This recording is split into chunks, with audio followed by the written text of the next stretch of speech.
3. Nah.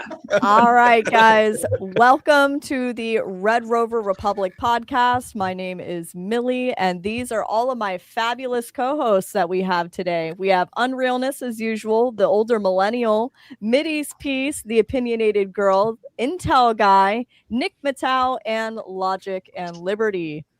How we feeling tonight? Great. Amazing. Amazing. Much better than Tim Walls. Like a cutie patootie. Oh my god, like a cutie patootie. All right, so I've gathered a lot of our favorite conservative content creators to discuss the future of the party, where we see it going, what changes we would like to make. And so I'm going to kick it off first with where do you see the future of the Republican Party? So toss it off to you, Older. Honestly, if the Republican Party is acting the way they're acting right now, there's not going to be a future for the Republican Party. There's just going to be a bunch of people pretending to be conservatives while acting like moderates, and they're going to get dominated by Democrats like they paid for it. I concur. Unrealness. Yeah, no, he's the absolutely future of the party. He's absolutely correct. The problem we're seeing is that the Republicans are so desperate to maintain power that they're afraid to actually do anything. They're scared. They're scared for whatever reason, even though they're hearing us loud and clear. And if they don't wake up soon, we're basically screwed. It's just a fact. Probably an unpopular take, but like I love the memes. I'm going to miss the memes, but at some point we got to stop doing memes and actually putting out policy and doing things. I think the Maduro raid was fantastic. That's actually doing something that's impactful. But at some point we have to put ourselves down into this whole standpoint where we do away with all the grippers, the infighting, all of the bullshit. We put it out there that bigotry has no place in the conservative movement. Go back to William F. Buckley. And actually stand on what it is to be a conservative. If we don't do that, I think it falls apart completely. Agreed. Opinionated, where do you see the future of the party going?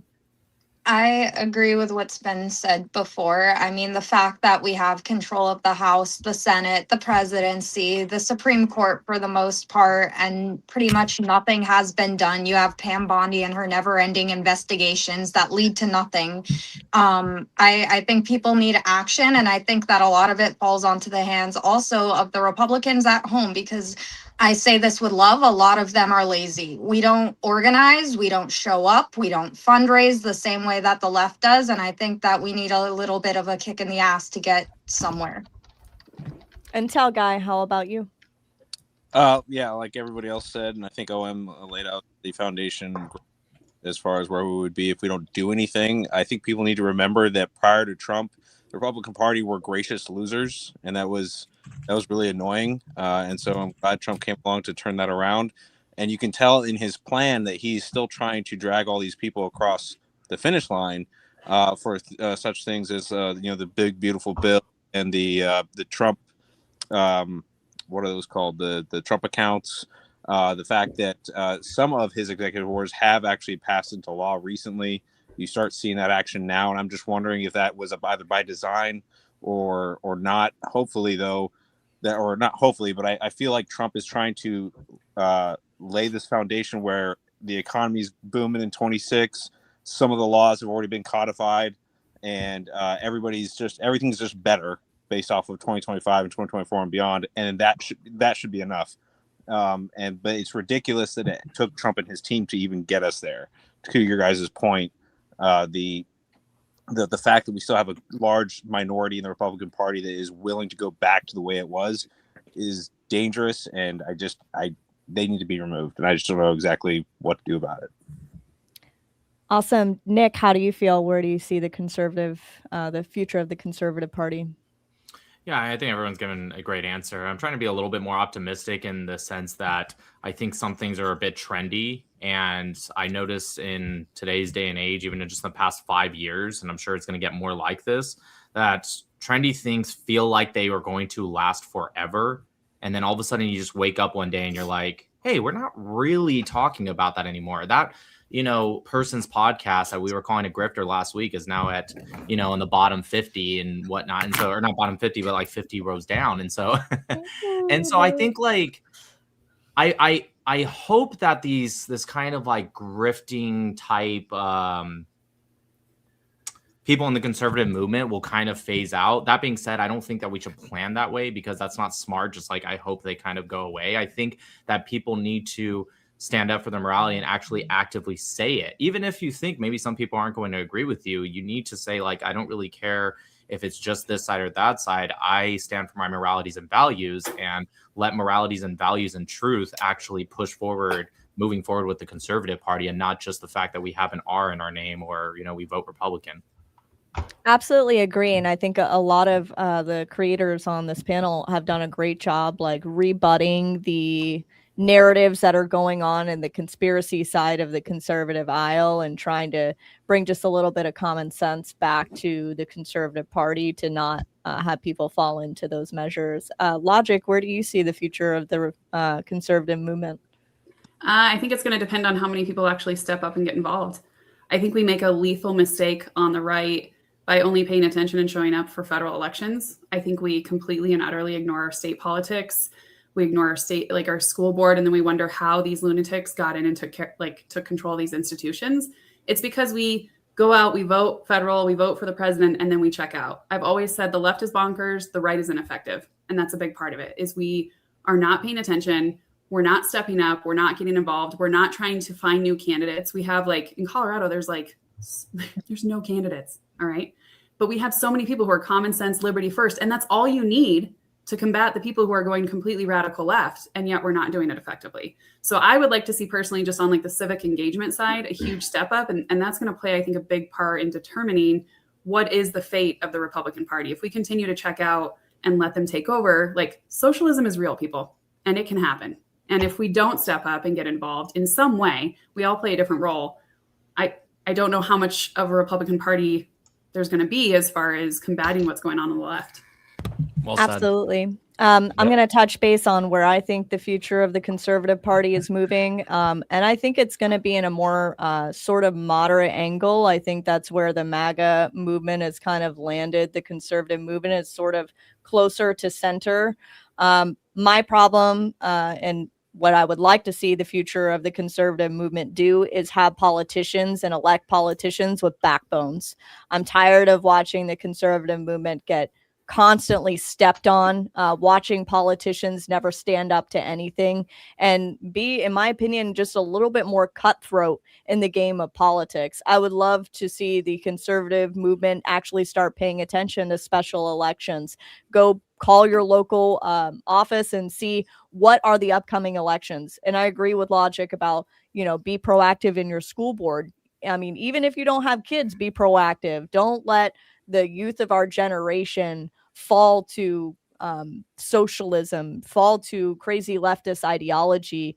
That's where I would like to see the future of the conservative movement. But if we don't do these things and we don't be proactive, I think we have a very strong possibility of falling to socialism and losing a lot of our rights in the process. And could I disagree with you a little bit there? Just because, I think you're right that we see the conservative movement going more moderate, being more in the middle. And I think that is to the detriment of the Republican Party, because the reality is that most Americans are conservative. Most Americans are American minded or America first, very nationalistic. Now they're scared to say nationalist because it has such negative connotation that goes along with it. But they really are. And the reality is I can tell you, and here's just a little bit of inside baseball. When I went to Turning Point, in Turning Point Action, I can tell you right now that from their evaluations, they have some brilliant people working there, that if only registered Republicans voted, if we got 80% of registered Republicans, not even new voters, not moderates, nothing. If we got 80% of registered Republicans to go out and vote, we would win 50 states in a presidential election. There wouldn't be a single Democrat in Congress. That's the reality of it. That's what we need to recognize as conservatives, is that we are right. The American people agree with us. Problem is they're not motivated to vote. It's just like what Logic said with she had a live topic that I was like, perfect. She was like, the left is fucking insane. Didn't say fucking, but I always do. But and she said the right is ineffective. And she was that tagline right there defines our political process. So what actions do you think that we could do to correct that? Because Easy. obviously Trump isn't going to be there to kind of drag us across the finish line. So what is the It's super solution to easy. being effective? Elect politicians that do what they say they're going to do. It like politics is just like a relationship. Like, ladies, the sexiest thing a man can do is what he said he was going to do. Same thing with politicians. When politicians do what they say they're going to do, it's hot. And I think the other thing too is I really would like to see us elevate the voices on the right who are actually doing things. Like, I don't know if you guys have been watching Tim Burchett. He's calling so much out left and right now. He's fighting the fight to cut our spending and get rid of the nonsense. And we need to call out those individuals who are voting with Democrats for these ACA subsidies and all of that nonsense. Like, I guess as creators, I would like to see us bring attention to those individuals we feel like are actually representing the people and truly there to do a job. And then 100% shine a light on the nastiness and the corruption of the individuals like a Dan Crenshaw. What is he still doing in office? Like, what are we doing? How does that man have, like, he hasn't come up for Worse than election yet. He hasn't. The only reason he's still there is he hasn't come up for election yet. He's He's getting cooked. voted out he's getting voted I out in hope a hurry. so. I will lose faith, Texas. Unlike him, I have two eyes on the election. Was Burchett the guy who put forward the pocket rescissions for that $9 billion? The initial Doge. I think so. He was Fox just recent, and rescissions? today, I think today he was appointed like chairman of Doge or whatever they did within Yeah. the House. But he's makes sense. making moves. I really like what he's been doing. Yeah, And I like think him a also lot, too. like getting attention to candidates who are worthy. I think that's one thing we can do as creators, and I think we need to do a better job of it, to be honest.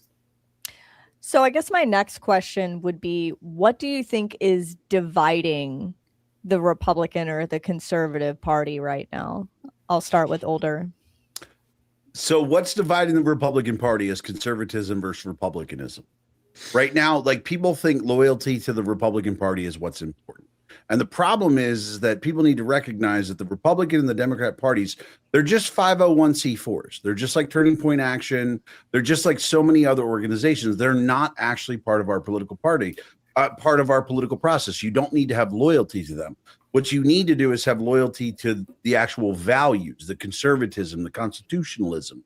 That's what you need to have loyalty to. And the problem is we need to stop focusing on getting elected and stop focusing on doing what the American people actually believe in. So the divide is people in government trying to get reelected, people thinking I need to support them but not being happy about it, versus having somebody to vote for that you can actually believe in. Somebody like Tim Burchett, somebody who embodies conservatism, embodies constitutionalism, where you are excited to go vote for this guy. Like, we need to eliminate the Lindsey Grahams, the Mitch Agreed. McConnells, the guy that people vote for because they're like, the other guy sucks, right? That's what we need. We need to eliminate the apathy of the election process. Agreed. Unrealness, what do you think is dividing the conservative movement? I think people are way too focused on the superficial nonsense. I think that sensationalism has overtaken us, much like how the left acts. They focus too much on the benign, like with the Candace situation and everything else going on, and they're not actually focusing on the end goal. And they get distracted quite easily, just like most people do, because we like to be entertained, and we stop losing focus on what actually matters the moment we get sucked into these stupid quagmires. So yeah, I think that's what's ultimately dividing us, is because they're basically pitting us versus us with this infighting.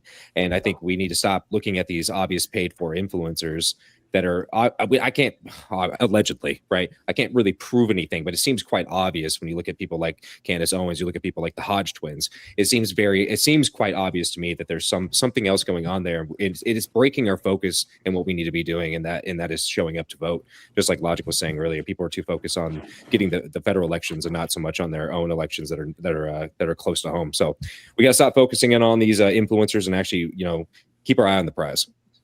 Absolutely. Mideast, what do you think is dividing the conservative movement? Well, everything that Unrealness just said, like 100% agree. I would say the other thing is that we're seeing politics and politicians become reality television stars, where everything's dramatized. None of it's authentic anymore. Not locking on people that are actually true to what they say, talk the talk and walk the walk. And what is driving me absolutely nuts is that the American people are just going with it. They're buying into it. They're renewing their subscription. You know, they got access to, you know, the Real Housewives of DC, and it's all just, it's bullshit now.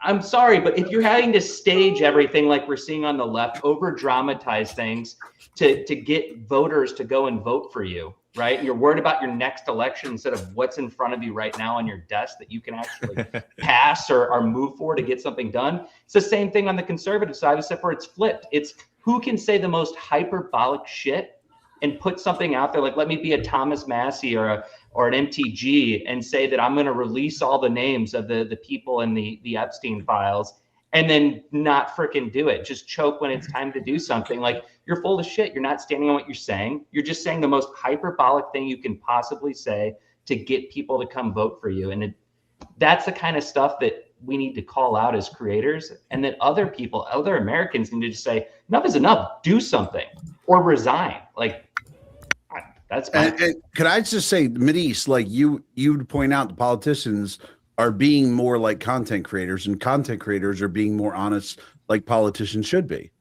Like, they're going for the line, they're going for the clip, and they shouldn't be. We do that. We're waiting for whores Jasmine's that. podcast. Yeah. Waiting for Jasmine Crockett's podcast at this point, bro. it's acceptable for us to be doing it. It's not acceptable for our politicians to continue to do that, right? Like, I agree. It's the over promising and under deliver. Just be honest and realistic about what you can deliver, because all of this over promising leads to broken promises. And then people go, well, you didn't get me everything that I wanted. You said we would have this. We didn't get it. It's like, I said this the other day on my live. It's kind of like the Dursley child and Harry Potter. And he's like, last year I got 37. He didn't get all the presents he wanted under his tree. So he's going to throw Thank you for the accent.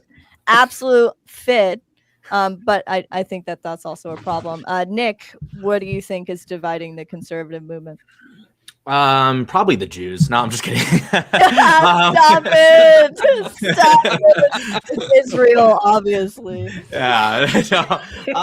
Honestly, It's like, the Mossad. I think Unrealness said something very interesting that I want to expand on. I had a talk with Misfit Patriot the other day, and he brought up a good point. He said, like, when it comes to Candace, some months ago, he did the same thing with Andrew Tate. He went after him, made a lot of content, but then after a while, when people start to see that turning point with how ridiculous some of these conservative creators are, and now their comments have kind of flipped to mostly negative, he just kind of moves on from them. And it's because at that point you're just giving attention. I think in some cases it's important to give attention, actually call out these things. I don't know if you guys saw the Hodge twins. Have you guys ever noticed the difference how the Hodge twins talk on X versus how they post on Facebook? On X, they're I was going to bring that up. They're courting different audiences. Exactly. I might be insane. I cannot I'm not hear on Nick. Facebook, so I have no idea. You can't hear me? I can hear everybody except Nick. I hear Nick. I hear Nick. Oh, that's, Man, that's crazy. crazy. I hear everybody else, just not him. He said very horrible things about Israel. Yeah, I believe that. Maybe you have me muted or something. I don't know if there's a way to mute an individual panel. I have no idea. I don't know why I'm talking to you as if you can hear me. I don't. I have no idea what's being said by Nick. Anyways, And maybe drop down opinionated and rejoin and see if that fixes the issue. We're all laughing. She's even more confused. That's yeah, she's like, what are you guys laughing at? She just saw us all react, and she was like, something was funny. Something was funny. So to wrap it up, though, what's dividing the Republican Party? I think like a part of it's like our fault. And when I say our, I mean like not just Republican or conservatives. I just kind of mean like mankind. And a lot of it is just the natural progression of things. I believe, and you can look to this, the start of Obama was kind of the start of being like, he was the first president to say, I'm drawing this line and I will not work with the other side. Now, whether you say that's a good thing, bad thing, that's not really the point. The point is that then the Republicans said, okay, well, we're fine. We're going to do that too. It's never gone back since. And so when you add that right at the time of the crux of social media, you have now this, as conservatives, we kind of are already distrusting, especially when it comes to the government. We have that natural feel. There's always going to be grifters. I don't care if it's left, right, or anything in between.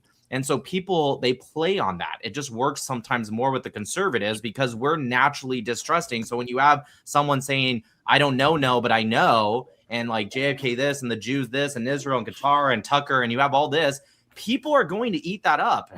I don't really blame them, I guess.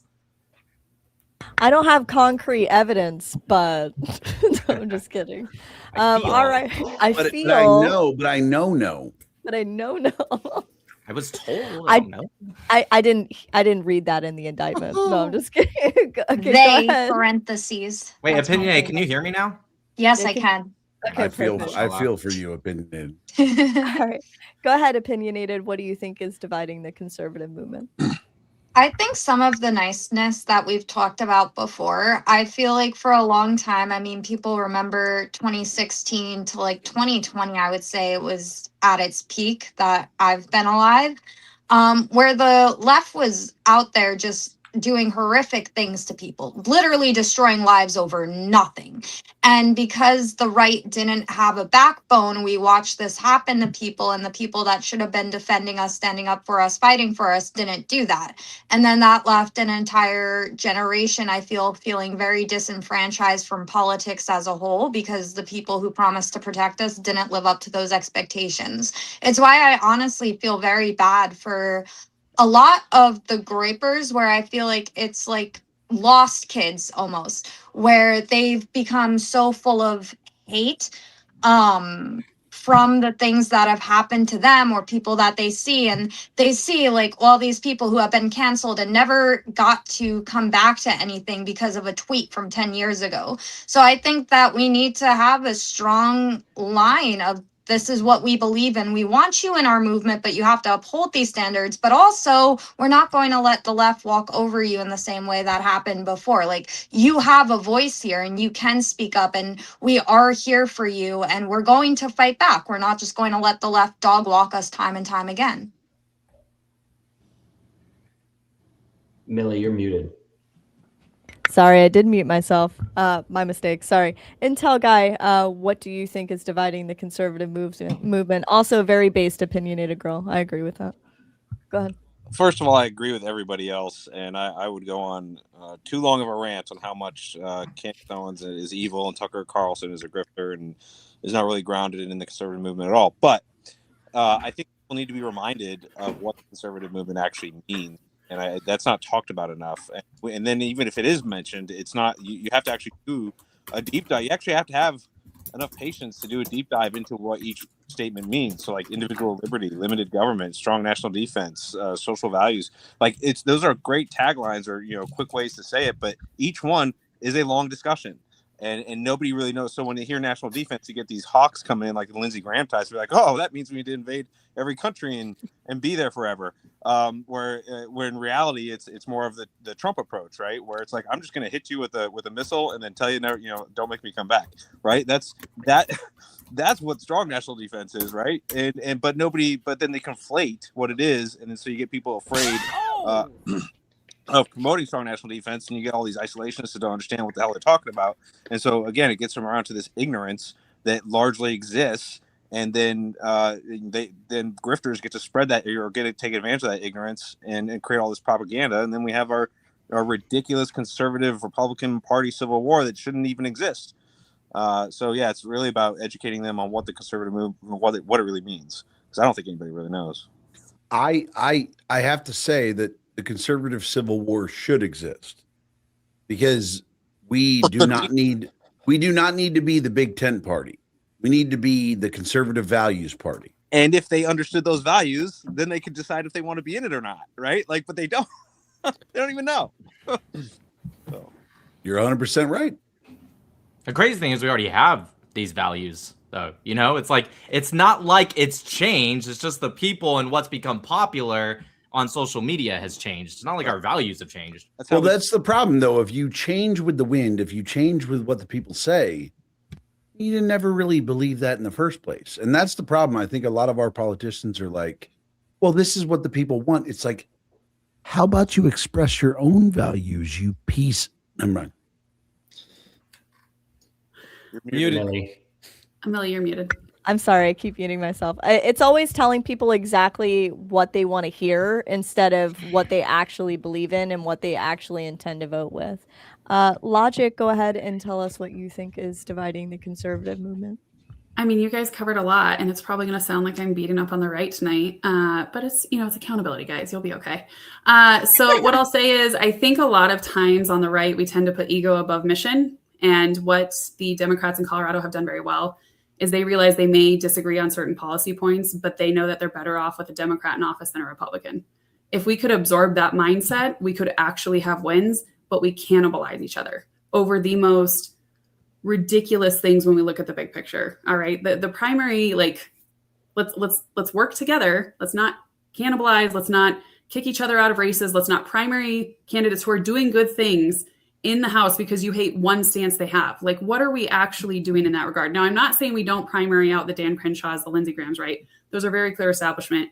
We want people's candidates. If they're a people's candidate and maybe you don't fully agree on their abortion stance, like, you're better off with them in office than a Democrat. So, like, let's support these people and quit getting so hung up on these, like, tiny issues when in the grand scheme of things, like, I don't want any more socialist mayors. I don't want socialist governors. Like, we've got to get back to focusing on liberty, constitutional principles, conservative values, and common sense, for the love of God. And that is easily a winning solution. That's why it's, like, so crazy to me that midterms are even a discussion right now, because it shouldn't be with how crazy the left is. It's frustrating.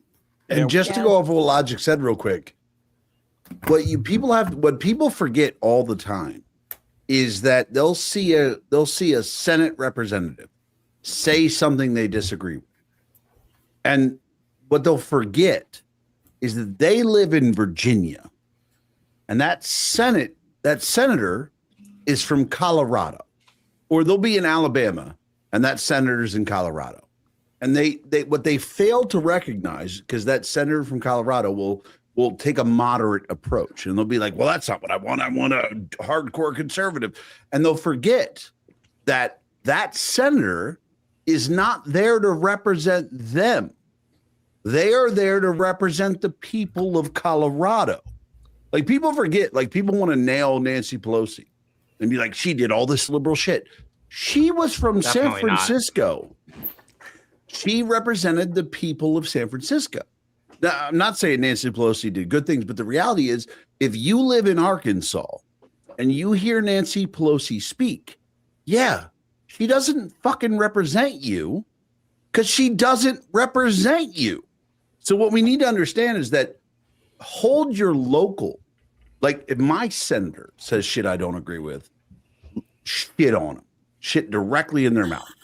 But if somebody in a liberal state says something you disagree with, maybe they're representing their state differently. What we need to understand is that just like being a Republican doesn't mean the same thing in every state. Being a Republican in California means you got a knife fight for everything you want to get done. Being a Republican in Alabama means everybody's going to agree with you. So it's a trade-off. We have to remember where these people are from. I agree. I'm just going to touch base on where I think the division in the conservative party is at right now. And I honestly think it's the debate between isolationism and interventionism. What people think is America first and what people don't think America first is. And I think that that's probably one of our biggest conflicts right now, is that, in my opinion, I think that we're very close to the brink of World War III. And I think that kind of happened the second that Russia decided to tiptoe into Ukraine. And I think that there's been a Cold War, and I agree with Intel Guy over the Cold War allegedly happening between us and China. And there's a lot of people that are like, I don't want to get involved in stuff overseas. And I kind of just want to stick to ourselves and kind of ignore geopolitics. And I think that there is some real truth to that, but then there's also stuff that you just absolutely can't ignore. And when I see China building 400 naval ships, that's just something I just can't ignore. I have to say, hey, we gotta look at that and be concerned about where that leads. And China and Russia and Iran doing naval operations together is also something that I find deeply Yeah. concerning. And so I think, you know, when people see the strikes happening in Iran and the strike that happened and grabbing and snatching Maduro, I think that currently is shaking up the party a little bit. And there's discussions that need to be had about whether or not the conservative movement is going to be interventionist or isolationist. So I'll kick it off with older millennial about where you lie. Well, I would say it's not interventionist versus isolationist. I would say it's kind of three. It's either you're imperialist, which is where America's like, I took it, it's mine. Possession is 9/10 of law. I licked it, it's mine, type of thing. And I mean that like that's something to do with it. Like I made a video talking about like, yo, if we kept Venezuela, let me tell you the cool shit that would happen, right? Right. But there's I gotta also change my pants. but I mean that's one way to look at it. But the reality is that, and I cannot wait for it to get around to Intel guy for this, because I'm going to say something that he's either going to really agree with or super disagree with. We'll jump to him immediately after this. I'll open the panel up so that it's is less that anybody that's worried about World War III, shut the fuck up. Because like the reality is like to wage war against the United States, you have to have the ability to project power. No nation in the world. Like America's military is not tough because of our weapons. I mean, it's awesome, right? But the reality is our ability to project power is what makes us strong. Our logistics is what makes us strong. Putting a Burger King anywhere in the world in 24 hours. We just drop Right? that shit down. Yeah. You want a Whopper? You want a Whopper? Any Taliban dude? We got you, right? And that's how we're able to do it. Like our logistics is unbeat. But the reality is that World War III is not a possibility. Like Russia cannot defeat the little country that's on their border. China has no ability to project power. If they tried to take Japan, they get beat like a redheaded stepchild. The reality is that nobody can challenge us militarily. Now, that doesn't mean that I want us to dominate militarily, but we also have to recognize that when you're the biggest swinging dick in the world, use it economically, use it legislatively. And that's what Trump's doing. He's looking at Greenland and going, if we wanted to fuck you up, we could. But I'd love to make a deal, right? He's using his power to negotiate. And that's what you should do. When you're the big guy in the room, you should tell people, hey, look, I'll let you go if you give me $100. And that's what Trump's doing. Trump is using America's power the way we should have always used it. And it shouldn't be isolationist because we are the dominant power in the world. But also, it shouldn't be, I'm going to be a welfare state in the world. So it's a balance, but never forget that America, we are the gangster of the world. We could tell the world what to do and they would do it. Like, and we shouldn't do that, but we should maybe a little bit, just A little few bit. countries. Well, my problem is I think that Biden was so weak for so long, and people did not see us as a superpower for like 4 whole years. And I think that Putin and Xi Jinping and, you know, Iran, they all thought they could just do whatever the fuck that they wanted because daddy wasn't home. So now that daddy's home, daddy just broke out the belt and is just out there slapping the shit out of everybody and going, you're going to get in line, you're going to get in line, and you're going to like it and tell me that you want it again. I mean, that's where I think that we're at. But Well, look, Intel guy, I want to go to you. I'm going to do a quick response. I think older millennial is absolutely correct, but I think it's also very important to highlight that we don't want to appear to be a paper tiger. We want to show them that the power that you think we have is fucking real. It's real. Right. This isn't some kind of myth. We're not some kind of legend. We have what you think we have, and probably more so. So you should be fearful of us. And I think I do want to point out we snatched a foreign leader in 35 minutes. Exactly. And that type of thing. What we did in Iran, whether if you agree your or leader disagree doesn't with it, behave, we will take him. Right. And what we did in Iran, we were able to go in, go out, hit that facility. What we took out, we grabbed Maduro, pulled him out of his bed with his wife in the middle of the night within 90 minutes. We are showing how actually strong we are. We're not we're not a paper tiger. And I think that's important that we actually show the world that. I think it's very important. I want everyone to be terrified of us as they should be. But Intel guy, go ahead. Sorry. That's great. go ahead. All right. So I agree with honestly all three of you, and let me just tie all three together. So one of my second TikTok ever was me predicting that Russia was going to do something when Biden was in office, and that was proven right. Why? Because Biden, we knew it from the beginning, was going to present a paper tiger.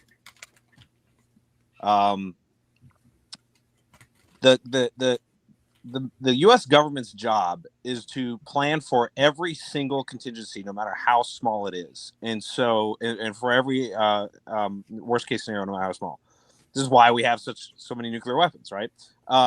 Because, and so to Millie's point, we do not want to be put in a position where we get pulled in to a war, right? And so the only person that can decide that for us is the president of China, right? It is up to him, and so we want to make sure in his decision calculus that it is an untenuous decision, as in it is the worst. If you go, you're going to lose, and this is why.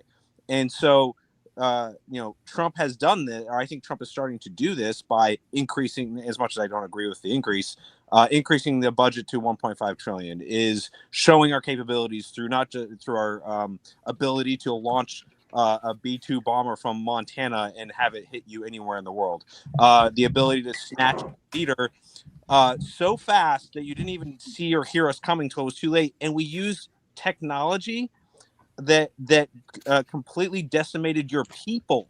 Like, they were vomiting and profusely, and they were like letting their body go due to certain technologies that we launched on the ground right before we busted in the door and took the guy. And I remember I was talking about these technologies like 10 years ago. So yeah, it was pretty awesome. Anyway. I do a little trolling. Are you? I don't want to interrupt you until you're done. No. And so no, I'm not, because let him cook. Let him cook. Cook. Go ahead, cook. My whole shtick has been, is it World War III yet? Pointing out the fact that no, it's not, right? It's nowhere near World War III, but it could be if we don't show the world how awesome we are, and that's exactly what we're doing.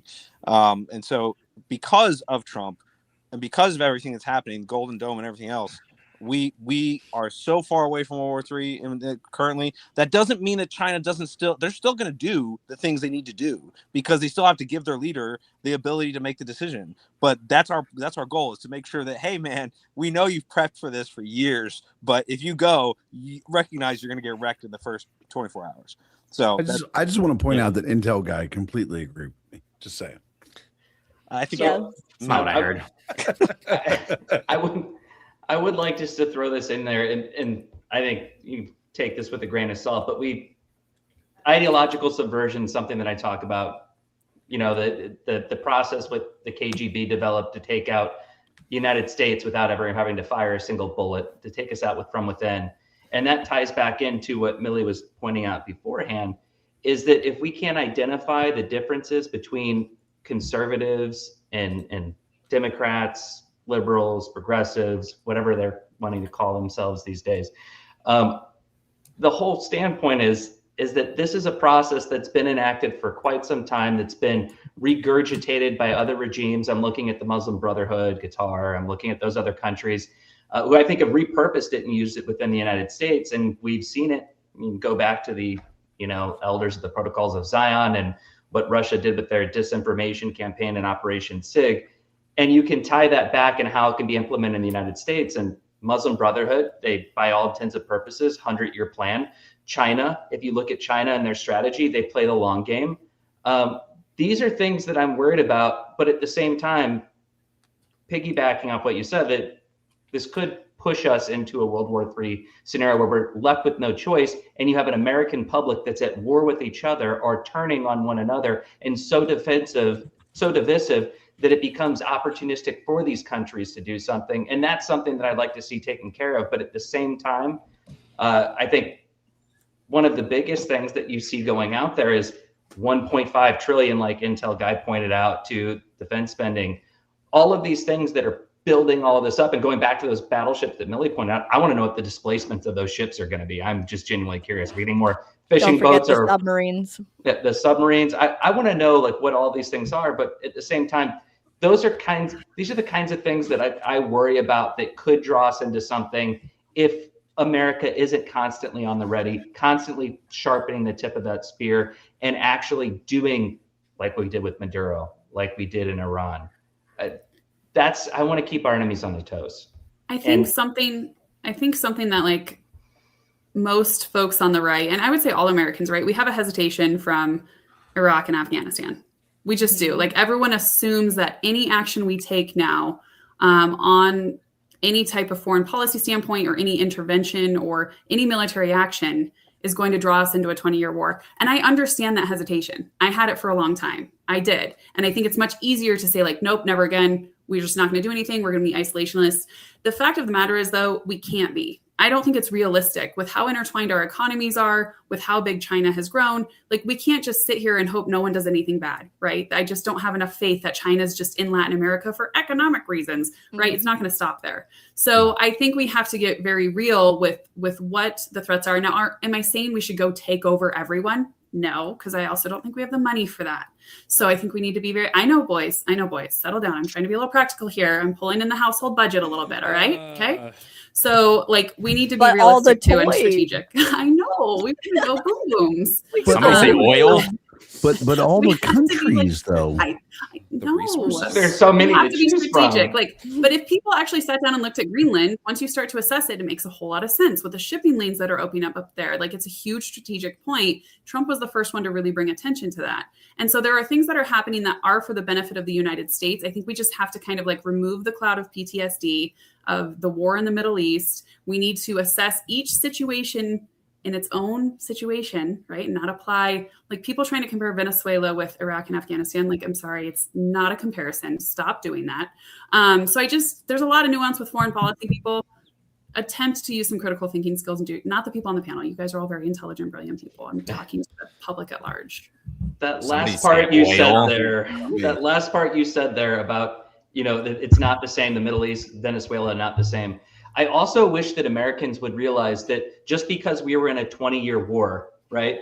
That not every situation, not every war that we could possibly be drawn into is going to be a 20-year war. Right. It might not even be a year war or a month war, right? It could be over very quickly. We can just and we can't be afraid. We can't be afraid of that when it has to do with asserting American dominance and also making sure that everybody's on the up and up and doing what they should be doing, interacting with us and not doing things that are adversarial to the United States without us squashing it down and saying, hey, now you get the no stick, right? Like, but just to play the generational card, every generation has dealt with the same thing, whether it was the generation after Vietnam or the generation after Korea. World War II or the generation after Korea or the like everybody has dealt with this where they see an example of war that we don't want to get involved in again.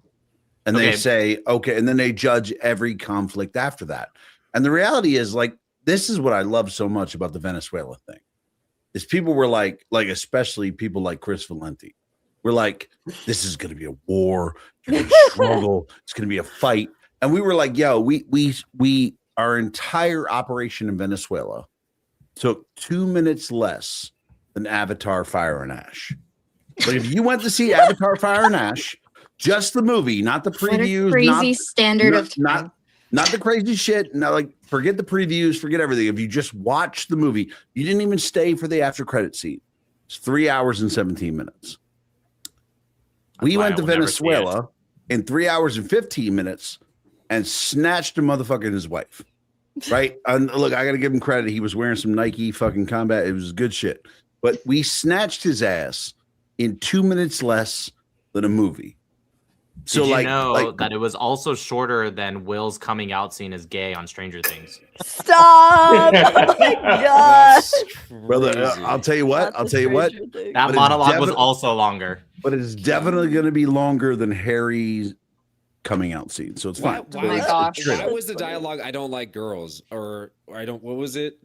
I think that's what he said. Yeah, I don't like girls. Look, I do want to point out. Well, you know what the crazy thing, anyone that's seen Stranger Things, like nobody was confused by that. You really didn't need to tell us. We've known since season 1. I do want to point out though, that anybody, whether it's on this panel or in the chat or anybody who sees this after, if you recommended Stranger Things to your friends should punch you in the face. Oh my god! It depends on when they recommended it. If they Really? recommended it Oh prior my to volume God. 2, I agree. Or no, I I- don't agree. If they It was recommended it prior so to volume garbage. 2. After its season. Never seen it. I No. really think I was too- recommended- Joe's wrong. It's a great show. No, Unless I they was recommended recommend- after volume 2. I will tell you right Twice, now, twice. I was recommended Stranger Things at this Christmas. Thank you, Mom. Guys, we're losing the, we're losing the female vote here, guys. Yeah, All right. Maddie wanted to talk real Did quick. somebody Go say ahead, oil? Maddie. Hold on, wait. Guys, stick around. On Realness, he'll take his shirt off. Oh, Stop! I think too, Go like ahead, Maddie. this thing of isolationism versus like foreign policy, whatever you want to call it. I think that it seems a little bit sudden, and the more you look into it, like not to be Candace Owens, not just to be asking questions, but I think that we had uncovered some really shady shit, especially when Elon Musk allowed for all those X accounts to show exactly where they were coming from. And so many of these very staunch America First profiles were like from Pakistan, where it's like, okay, well, why would you be pushing this certain type of narrative unless you know that isolationism to the extreme that it's being pushed is inherently harmful to the United States? And that's why you're trying to put us in this situation. It's not a surprise that Qatar and Russia have used bots in the past to try to influence public opinion. And really quick, a interesting tidbit with you guys talking about Biden and everything like that. I thought it was interesting. There was an Israeli hostage who came out and said that his treatment under Biden by Hamas completely changed as soon as Trump took office. They started treating him far better. And I think that just goes to show that nobody took Biden seriously, and having him in Right. office, I honestly think contributed to a lot of tragedies. I am going to say, I think Donald Trump is kind of the first of his kind. And I don't know if you guys can point out another president that was able to accomplish this. The first of his kind that's like able to go in there, backhand a state leader, and then like withdraw. and then everyone basically- behaves for a little Basically, bit. Trump. Right, Basically, yeah. Trump was the pullout king. So it was So- amazing. He was like, he didn't stay. There was no child. Nothing happened. He was just like, I'm in, I'm out, that's crazy. and we're good. I That's just crazy. I do want to say real quick, like with to wrap up with what everyone's saying with the Venezuela versus like Iraq and Afghanistan, we have to look. I mean, Joe's right. There's generational trauma with different Vietnam, Korea, Iraq, Afghanistan, all of that. But the problem is, one, wars are not fought that way anymore. But two, instead of also looking at the different generations and different wars and saying, oh, this is the same thing, we also have to look at the different presidents. Donald Trump, and I don't always agree with him, but he's done things that I'm like, that didn't end up the same way. Not just with Maduro being captured, the Houthi strikes that he did in Yemen. It was 2 months of strikes and it was done. You have Soleimani in Iran. That's going to lead us to World War III. He did it. Nothing happened. You have the airbase missile strike in 2017 with Syria. The drug trafficker vessel strikes. Like everyone keeps saying, this is going to lead the B-2 bombers at the Iran nuclear site. It's Abu definitely Bakr al-Baghdadi died like a dog. died like a dog. He Died said like it- a I'm dog. gonna be real. He said it A saucy. beautiful dog. A beautiful dog. I would have And- cried. I'm not gonna get any credit for this. I never do. I'm gonna write a book. But no, I mean, you have people saying this is gonna lead to World War II. Trump has not done this once. He's not done it twice, 3, 4, 5, 6 times, maybe more. He has done World War this. II already happened. Oh, sorry, World War. Real-time fact check. TOO, a World War II. Also, yeah, World War III. Grammar is key. Yeah. No, yeah, it's going to lead to World War III. That's what people keep saying. The problem is I don't know if they are actually coming from like they're actually trying to help and they're actually nervous and they're actually saying like I don't want this for my country, or if they're pushing other mouthpieces. And who are those mouthpieces? And that's what I actually want to know. And I hate to say it because I don't want to think that the Conservative Party has been infiltrated. But when you look at Mideast brought up Operation SIG before. That was Russian disinformation. That specifically we still hear to today. And then you also look at the Muslim Brotherhood's 100-year plan or 100-year doctrine, right? We're about halfway through that. 100-year plan didn't start yesterday. We're about 50 years, give or take, into this idea. And you have the founder of the Muslim Brotherhood, specifically in his words, his own philosophical thinkings and aspects, talking about how we need to stop doing jihad like we normally do. We need to start infiltrating, religious sects. We need to start looking into academia, politicians, lobbying. And so you see these things. And yeah, we need to put more focus on it to see if it actually is real or not, or how real it actually is, instead of just assuming that it's actually nothing. Well, could I say that, like Nick's last point about them finding different ways to implement their 100-year plan is he's 100% right. Like, if we look at United States universities, the top universities, the top 9 out of 10 contributors to those universities are Middle Eastern countries. So it's like they have adapted. They've recognized that jihad is not, now you're still going to get the poor people will jihad, but jihad doesn't accomplish your goal, and they've recognized that. And we have to recognize that, like, if we look at Harvard, Stanford, Penn, pick your top college, right? Like, whatever was your top pick. The top 10 contributors to American top level universities, 9 of them are Middle Eastern countries. Now, you know how much money, why would they do that? Why would Qatar invest in Harvard? You know how much money they have given in 20 years? Just Qatar alone. I'm not even talking about the 9. $6.25 billion into our universities. Yeah. Now, why would they do that? Like, you look at a country like Qatar, which is a sexual trafficking capital of the world. They have slaves. They're an awful nation. Like, I can't believe we have military bases there.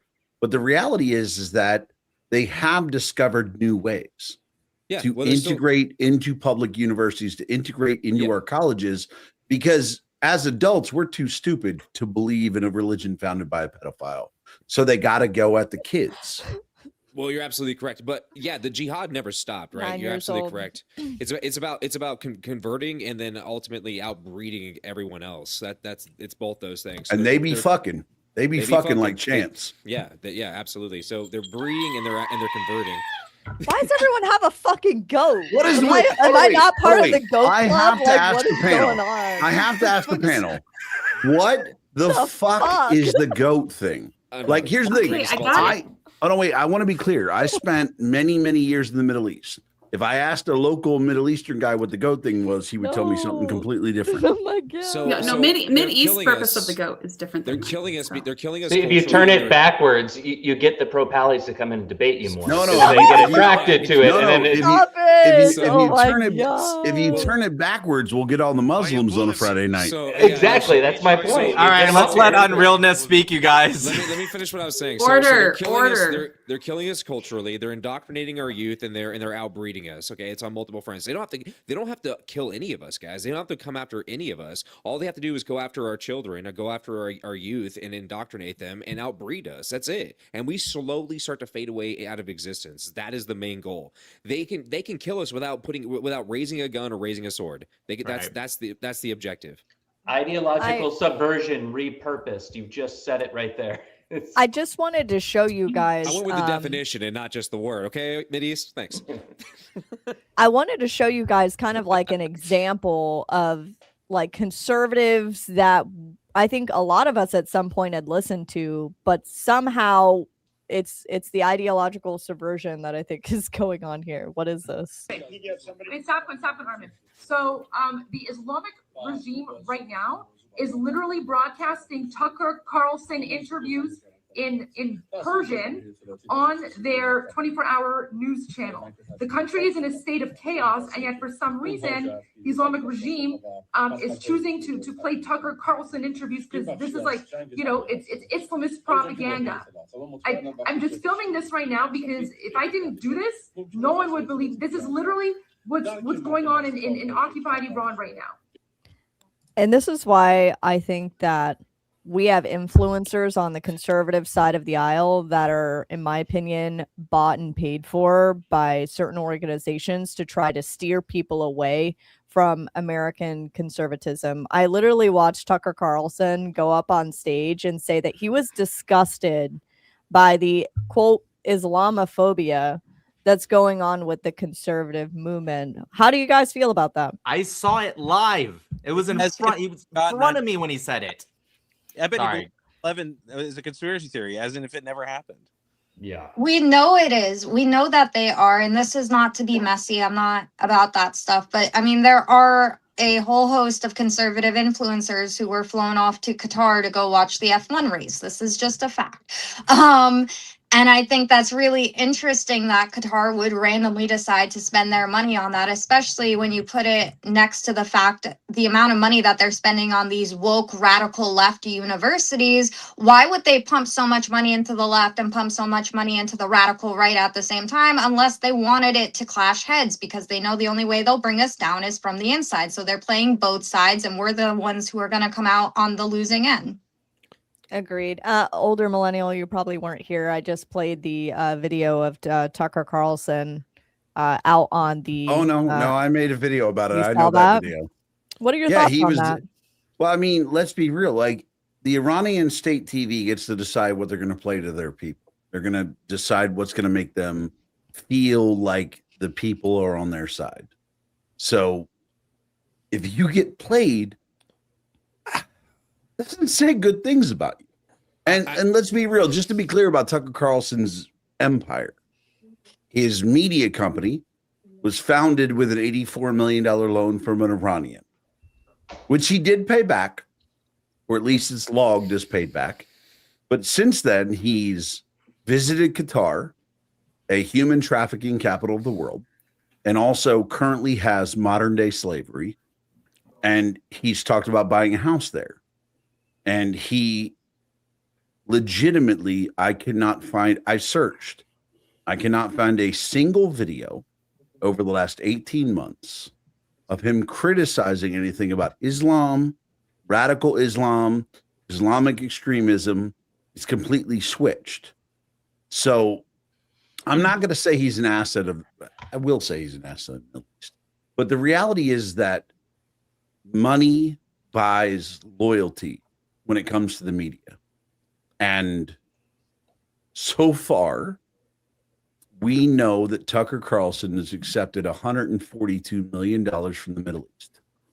That buys a lot of fucking loyalty. Yeah. Nick, do the laugh. Yeah, yeah. Oh, the impersonation. I see. I can't do. Okay. Don't put him on the spot, guys. Never No taken pressure. never No taken pressure. a dollar from Qatar, like at all. Like, like, come on.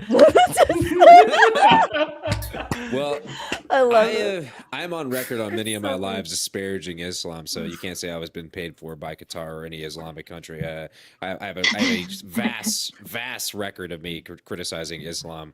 But yeah, I think there is something fishy there. I think that people look at, Tucker's proclaimed to being, the ultra Christian. He is the Christian to look at, and that I think it's all facade. I think all he cares about is money and power. That's it. Just like most people. But at least when he brings people on, he gives them proper, feedback. Like to Fuentes. He questions them. He gives them proper questions. He pushes back on statements like, I love Stalin, or I admire Stalin. You give him some credit there. It makes me so mad when I think about when I think about Tucker, because, like, here's the thing: like, if you're a shitty journalist, that's fine. Be a shitty Crystal Ball, terrible journalist. Like everyone at CNN, terrible journalist. But Tucker Carlson had Ted Cruz on, and I think Ted Cruz is dog shit. Like I think he's like, how do you keep electing this guy? Texas, Because figure his your committees- fucking shit out already. Because people are stupid. No, I because those get committees people that are lead to nothing. stupid. I get they lead to people are nothing. stupid, but like he had Ted Cruz on, and Ted Cruz is talking about Iran, and he asked him the population of Iran. He didn't know the number. If you're going to talk about Iran, fucking know something about him, Ted. But Ted sucks, right? So Ted didn't know the population. That was 3 days of clips, right? So, like, I get that. hammer people. I love that about Tucker. He had Nick Fuentes on.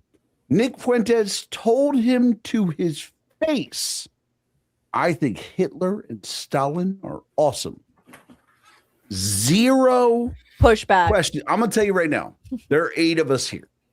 There is nobody that any one of us has ever met in our lives that could tell us to our face, I think Hitler and Stalin were awesome, and we wouldn't have a single Word to say about it. no, not a word, just a question of like, I'm going to give you the question. Why? nobody, and he didn't even do that. And it Can was you like, expand on that.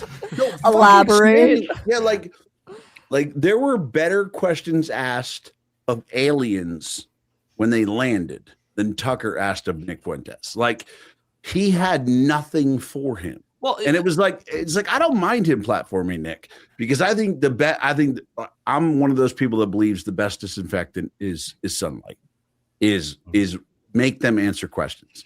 But if you're going to have on questions, exactly. But if you're going to have on Nick, and Nick's going to tell you, I think Hitler and Stalin were awesome, you should at least say why. Right? You He's should at least have also, to like, explain that. the ultimate hypocrite because he got on stage at AmFest. He's like, well, I don't hate Israel. I just don't like how many children are killed. It's like, motherfucker, don't you support Russia? But Like, hold on, aren't here's you where- out here simping for Putin? Here's like, where I have Iran? to- here's where I have to give AmFest credit. All of us, that were Hamas. at AmFest, all of us that were at AmFest, I have to give AmFest credit. I'm jealous. There were a ton of speeches at AmFest. We all saw it, right? We were in different areas or we were there.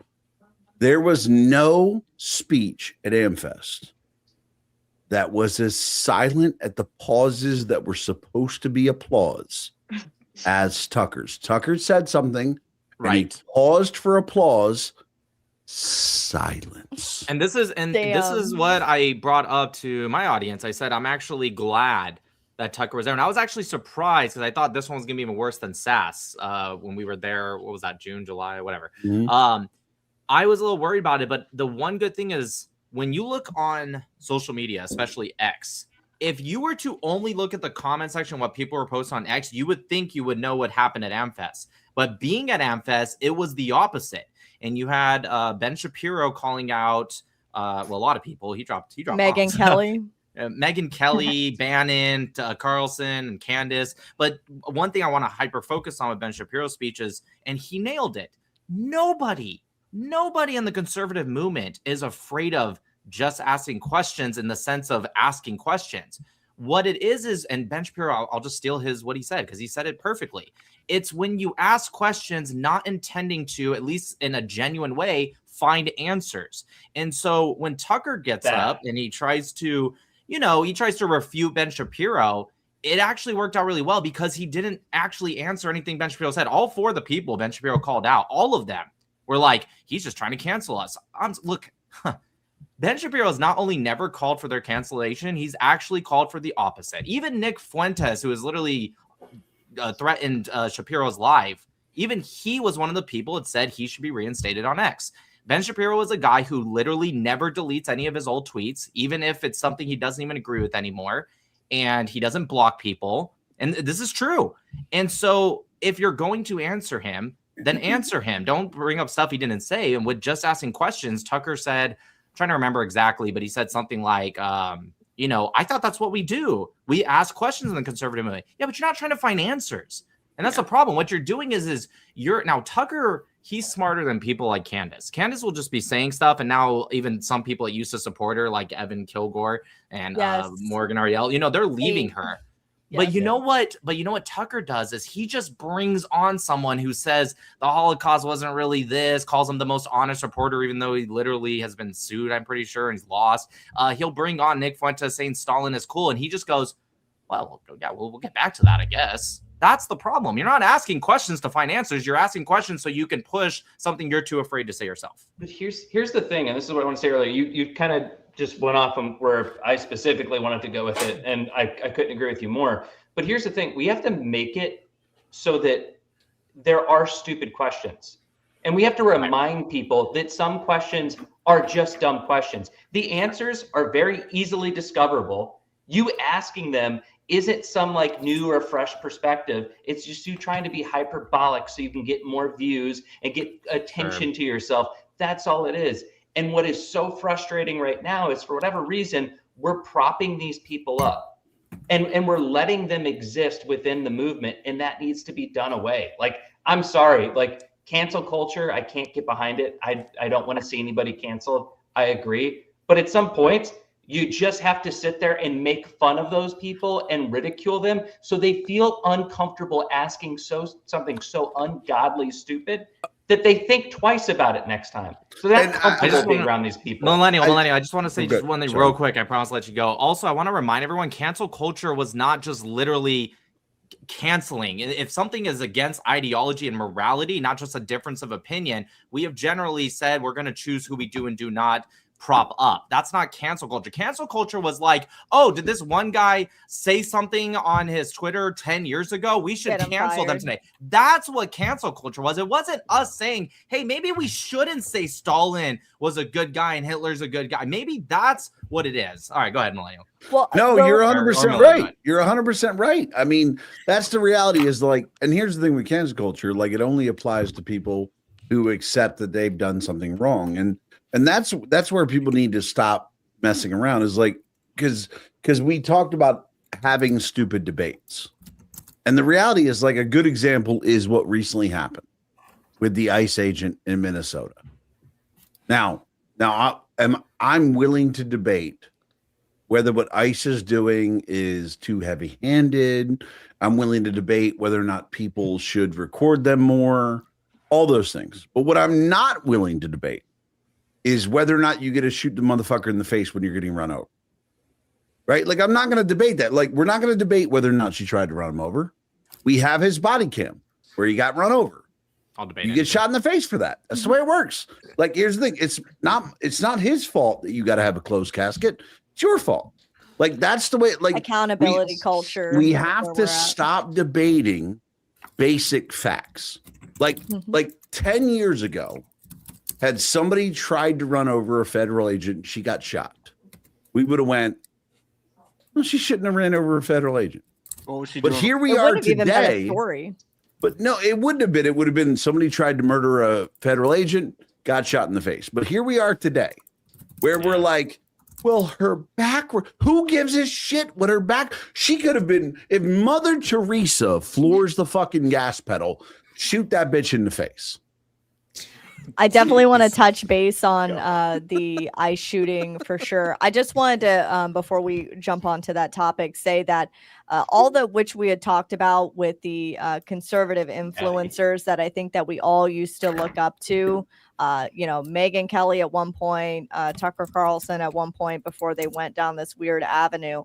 This is the reason why I wanted to create this podcast in the first place, is that so we can find influencers that can better influence the conservative movement, because if not enough people get up and speak out, then these people can influence the youth. They can influence the next generation, and having Nick Fuentes influence the next generation is just frankly fucking unacceptable in my opinion. Wait, But real fast though, I think that's great that we talked about Nick because we had one of his biggest fanboys up on my live. You were both there for that moment where he was bragging about. I sent you remember the video I sent you, Owen?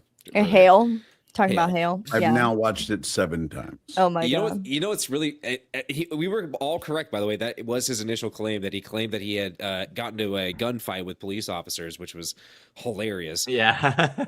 But He's made the claim on my panel too. It was weird. but then he changed it up and said that wasn't the case. But I think it's really important sometimes to bring some of those individuals up because we all host lives. Older Millennial, Millie, Liberty, all you guys host lives, and you guys know you have people that are just sitting in the background listening to us. Okay, they're listening to the conversation and they're taking what we're saying and they're taking it in. They're listening to who we're debating with or having conversations with, whatever it may be, and that's what motivates me when we talk about why do you have these conversations with these people? They're not willing. No, I know I'm not convincing these people to change their minds. Exactly. However, all those people who are listening, whether they're typing in my comment section or they're just listening, those are the people. Those are the people I'm You're speaking changing to. their minds. I'm not necessarily changing their minds. I'm at least giving them a proper point of view of the actual world that we live in. Right.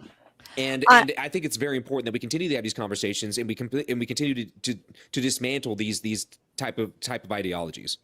I want to touch base on one of the things because I think we all know that Charlie was, upset or getting allegedly upset with people who were pulling donations from the platform because he was consulting with Candace Owens. And I think going to what Nick said, it's like, I expect people who support Israel that if they're listening to an influencer and they're seeing them sip tea with somebody who believes in those things, I wouldn't put my money towards that either. If you're going to platform somebody like that, I wouldn't be funding that. So it's not about like cancel culture. It's just like, I'm not going to fund this with my capitalism. So. Well, like a great example is donors that are allowed like, to do what they want. Yes. Like a big thing for me is that like people always talk about you should be willing to sit down with anyone. And that applies to a lot. But everybody's moral code is different. Right? Like so like for me a good example is I'll sit down with anyone, I'll discuss anything with anyone. But what is it? The Unfuck America Tour has asked me repeatedly to debate Destiny. But this is a dude who has 2 open court cases. One for revenge porn, second for sexually messaging an underage minor.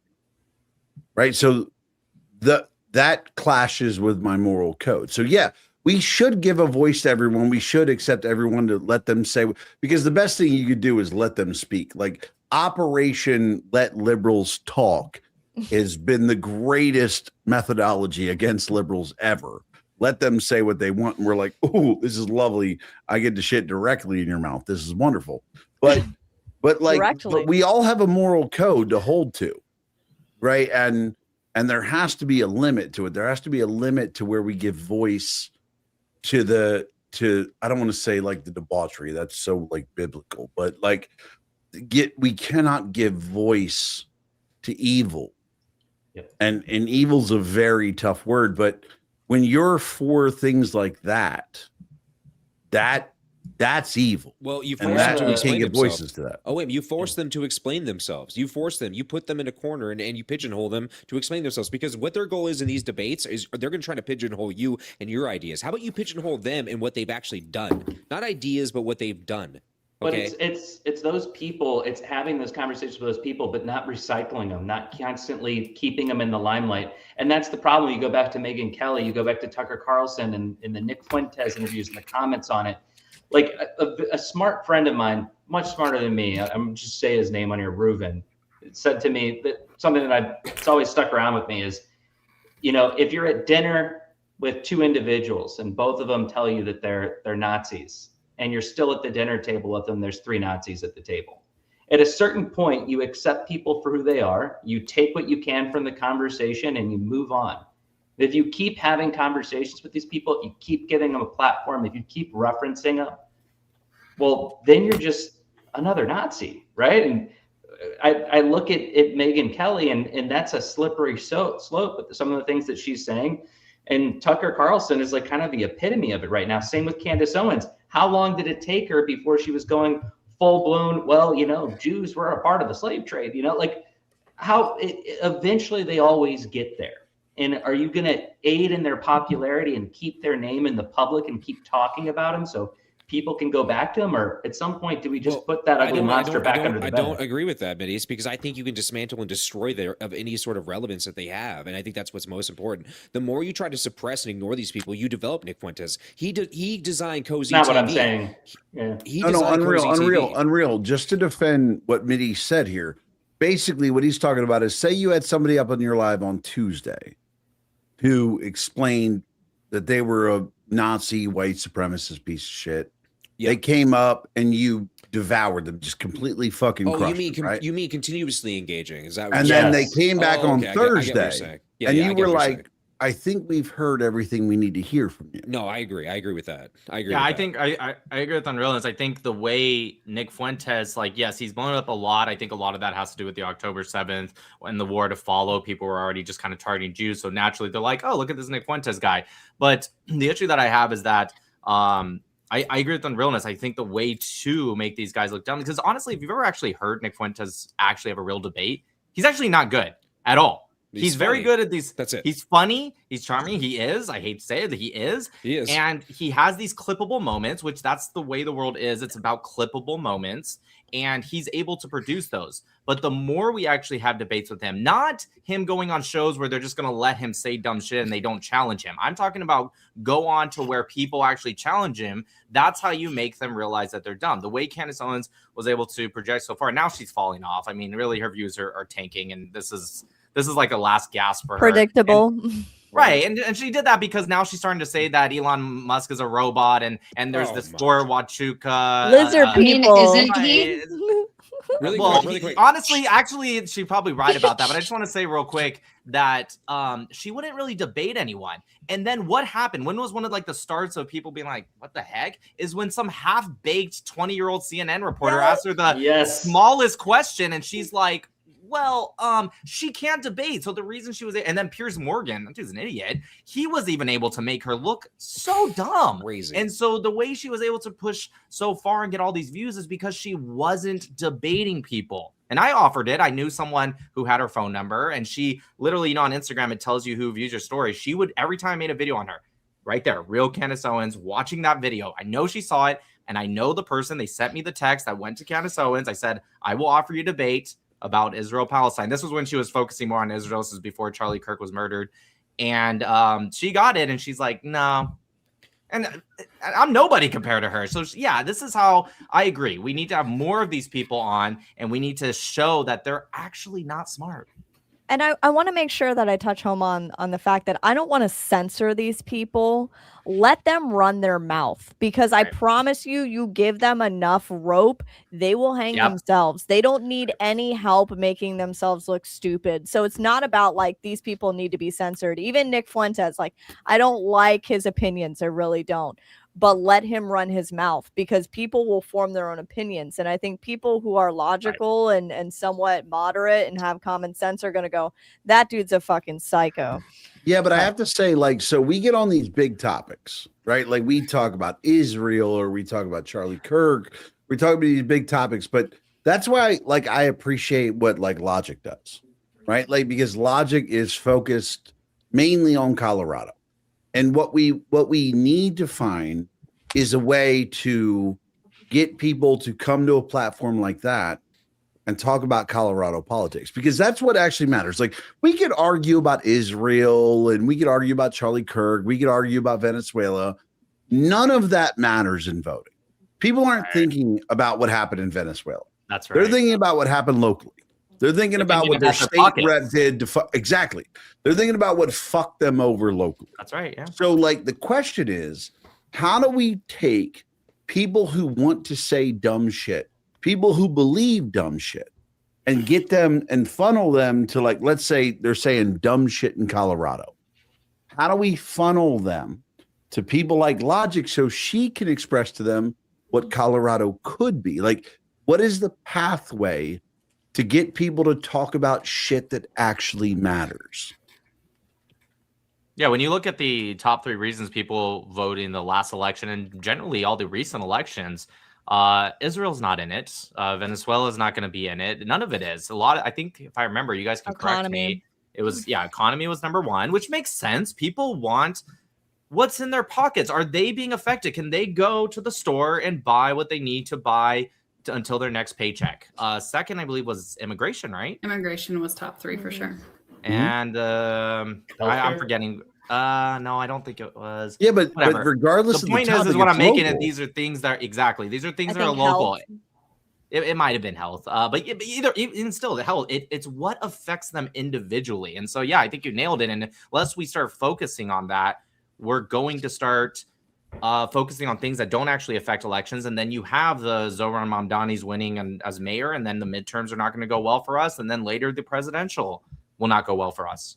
Like, is I it possible to have, and I know this would be asking a lot, but is it possible to have regional based debates? Like, this is where what Charlie did was so important. This is where we lost. Like, Charlie was amazing, but where we lost, the biggest loss in Charlie was having local discussions, right? Like when he had an event in Utah, Right. sure, there were some people, like the clips were all people coming up talking about what's happening in the world because that was good clips.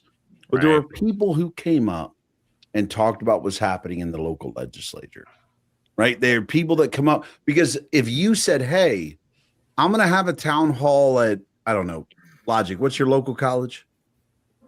I mean, CSU, Colorado State University. CSU. You say, I'm going to go to CSU and I'm only going to talk about things that are Colorado based. Everybody who's pissed is showing up to that. And that's where you inspire people. That's where you say, I'm going to speak to what you're mad about. And I feel like conservatives fail so badly in being focused on national shit. Because like if I talk about stuff that's happening in Florida, it gets 2,000 views. If I talk about shit that's happening in Who Gives a Fuckistan, 100,000 views, right? because that's the way social media works. But so we recognize the social media isn't going to get us there. It needs to be a local conversation with local people, and that requires on the ground engagement. That's where somebody like Scott Pressler and Charlie were so amazing, and we've lost that now. We've Well, I gone think back to yelling about international shit. I think there's an opportunity with this Minnesota thing, right? Like you see a lot of people mobilizing in their own states. And again, to say state politics don't matter, they were they wasted federal tax dollars, guys. It was our dollars Right. too. That's right. They wasted them. So like to say state legislators don't matter or that governors don't matter, you're kidding yourself. And I think people need to tune in and start holding. I think we are, like Tim Burchett said it, and he's bringing on Elon Musk and everything. I think we're at the tip of the iceberg with this Minnesota thing. I think this stuff has been going on for years in the billions of dollars, and it has to come to an end. But it's going to take a lot of us continuously holding them accountable. The fact that we don't have a Tim Walz resignation yet boggles my mind with the evidence that has come out. A with Tim the Walz AG in arrest Minnesota. warrant.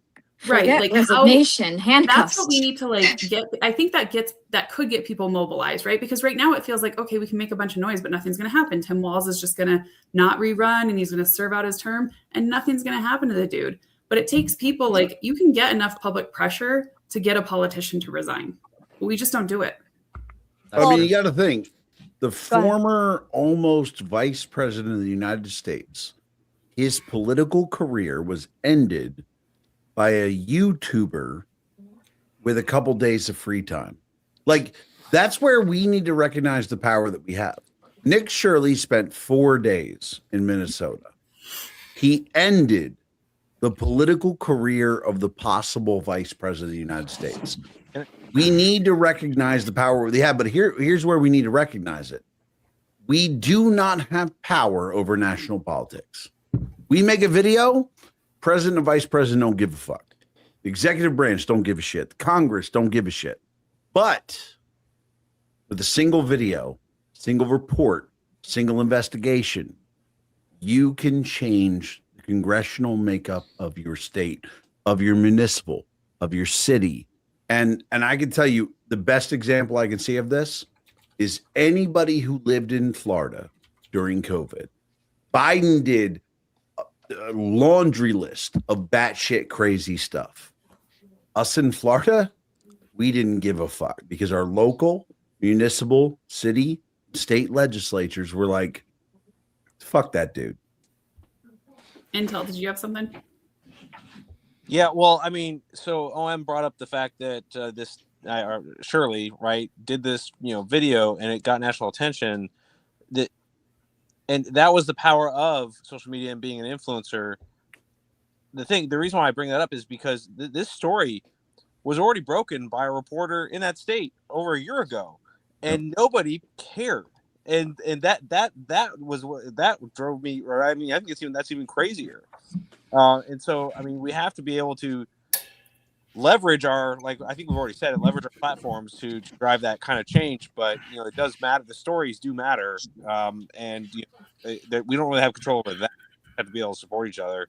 And then I just one last thing. Side note: we haven't even talked about, not that the 8 of us have talked about, but Trump did float the idea that the Minnesota senator was tied to a lot of this through the healthcare lane, right? All we're talking about is the education lane. Like there is so much systemic corruption going on. Yes. That needs to be uncovered. And I think we can correct a lot of stuff through targeting education, and that's certainly true. But I want to mention, I remember during the election cycle, during our debates, we debated the Feeding Our Future scandal. It was like my main argument against Tim Walz, outside of the whole Tampon Tim fucking meme. It was like, this dude's name is attached to massive amounts of fraud, but I want to look into the Melissa Hortman homicide, because that's what I think is the most suspicious part about what Tim Walz was saying. This man says, I know where the skeletons are. He said that in his manifesto. He said, Tim Walz instructed me to do this and threatened my family if I didn't do this. And then we had 400 whistleblowers just came through and said that Tim Walz threatened their family. Why is this man not fucking arrested? Where the fuck is Pam Bondi? I don't know where this bitch is, but someone needs to res her from her fucking desk and get her the fuck out there. I said this on my live today with all of these protesters out there. Invoke the Insurrection Act, gather like 30 fucking buses, go snatch every single one of these shitheads, zip tie them, throw in the bus, fucking prosecute them. It's not hard. I'm going to be real. I didn't think I'd hear Millie talking dirty on a podcast. I love it. Listen, I talk like this in my live every day. That's why I get constantly banned. No, but it's the reality is that right now there should, the fact that look, if you're looking for somebody who understands technology, don't fucking come to me. All right. But the reality is there should be a website where we have a counter of our national debt. And every time we find fraud, we do, bro. No. Hold on. I'm not just saying a counter of the national debt. I know that website exists. But what I'm saying is that website should exist. And then it should also include every time we find fraud, we should subtract from that. Right. So you can see our national debt and then subtract all the fraud and watch the number of our national debt go down. Pitch it to Tim Burchett and Elon Musk. I would love to, but rich people don't talk to me because I say fuck too much. Oh, this is a live debt calculator. Oh, no, I know that one. No, please, God, don't. This is like watching this. This is like watching the fucking. Why does it never go down? It never goes down. However, the U.S. debt clock is a married woman. The insanity though is that this is one of the best things to look at, because it'll tell you state debt, it'll tell you how much revenue we have coming in, it'll tell you revenue per citizen, it'll tell you the amount of money that we're getting off fucking tariffs. We're at 650 billion for tariff revenue. That's insane. But no, if you ever want to check that out. To throw into that, CNN admitted 2 days ago that Donald Trump, in his first 12 months in his administration, has reduced our trade deficit by 52%. Just so people understand trade deficits, that translates over a 10-year period to a reduction of $750 billion. Okay, I love you all. I'm very tired, so I think. Girl, I'm on the East Coast. It's early for you. It's okay. I get up so early. So, I've been enjoying watching you struggle, though. It's been fun for me. But hold on, wait. I literally got a message from a caller. They're like, "You look so tired on this live." I got a 7-month-old. I went to bed at 1:30 and I've been up. This is why the left is. Wait, can I say this? This is why the left is going to win, Logic. Oh, shut up! Can I say this real quick for Logic? Up and going to sleep. Logic is going to have a big guest on soon. She's got big people coming. She's got politicians on the podcast, famous politicians. She's got big things coming. And if she delivers me the paperwork I've demanded, She's got even bigger things coming. Is it Ilhan Omar and her brother? Please. No. It's not an OnlyFans. Oh my god. Okay. On that note, Or else. you guys are awesome. I appreciate y'all. I hope you guys have a good night. Guys, Bye, thank you so Logic. much. I love you. I just Have a wanna great night, say- girl. I just want to say before Logic goes, this was fantastic. I think this was a great idea. I just want to say Logic inspired this idea as well. So I'm just glad that to see it come through. So we should do this more often. I think it was fun. Yeah. I'm gonna be I real. agree. Don't give too much credit to a white girl. This is gonna seem weird. Oh my god, stop it. Isn't Bye. everybody? Bye, everyone. Have fun. Good night, Take care. See ya, Logic. Logic. Bye, All right, we Logic. got 10 more hours in this. Easy. Yeah, I think. It's Easy, only 10 absolutely. here in Idaho, so I'm good, man. I'm good. Shit, And by the way, here's the it's thing: I 10-10 do for want to her as say, well. I do want to say to some people like Unreal and Nick and Millie, when the fuck do you sleep? I don't. I don't. I don't. Yeah. Because, like, a full-time job. Because I legitimately have been on your lives and like gone to sleep, wake up, and you're live, and Yeah. I'm like, what the fuck is going Hanging out on in here? people's Honestly, lives. Like I will do a lot of research because a lot of the stuff I do talk about geopolitics a lot and stuff like that. So doing research, it adds a little bit more time because I have to look at local news, not local here. And so people will literally, I'll get off a live, I'll be up at 3 a.m. texting them, giving them sources. And then all of a sudden I'll be texting them again at 7 a.m. They're like, when do you sleep? I'm like, yeah, I just don't. I just kind of take elongated naps sometimes. Maybe. I don't know. It's was in the- neurodivergency because your Neurodivergency, yep. brain is always not be fucking me. running. Also, I Facts, girl. I was Facts. in the, but I was also in the military for 12 years. All I did was I just kind of shifted my sleep schedule, but I'm still Bullshit. able to operate with less sleep. All right, I'm gonna call bullshit. First of all, I was in the military for a decade. First of all, Yeah, I love but- my sleep. I love my sleep. See, the difference is that Nick loves working. I do love working. He loves working. I have to Unreal. stay busy. I have to stay Unreal- busy or I get stressed out. That's what they call PTSD. I think. I don't know. You need fucking weed, just in your No, life. it doesn't work for me. Tequila. That I'm with. Says I'm the with guy who realness drinks on it that. straight from the bottle. I'm with the tequila. That was the pregame show, bro. Don't fucking judge me. You're not supposed to bring those topics up. Wait, There- Unreal, there you- wasn't- I think first you of and all, I What happens in go. the pregame show? I want to be stays in the clear. pregame. First of all, that wasn't judgment. That was admiration. Oh, okay. Unrealness. I think you and I go live like at the same time. I'm pretty sure, right? When do you go live? Well, Usually I right go. now? Well, I'm supposed to go live at 9 p.m. or 9 p.m. Mountain Standard, but I Yes, usually click literally around same. 9:45. I Just gotta go to the literally gym. same. I'm about I try 8 p.m. Pacific, and I usually get around 8:30 to 8:45. So yeah, same. Yeah. Well, normally I host my live like 9:30 till 3, and then I go cook dinner and be a mom. And then at around midnight, I'm like, let's go fuck around with some liberals. I just want to make them fucking cry. And then after I'm done like beating their ass, I just go, all right, I'm ready to go sleep. See, I just wait until I'm too lit to host my own live. So then I Then go. you follow, then you follow And then suit you on do your live. karaoke. Oh no, Karaoke. No, I either am too lit to host my own live, so I go to Unrealness's live. And 'Cause then I you get know- fucking banned for a week. Because I know that Unrealness is going to have ridiculous. Because I will tell you right now, like Nick has people on his live who are functionally fucking retarded, and they're just but they're functionally retarded in a Muslim sense, right? See, And this if is I go what over- got me on John Cusack's ex because when I was with older Wait, can we millennial, say that on YouTube?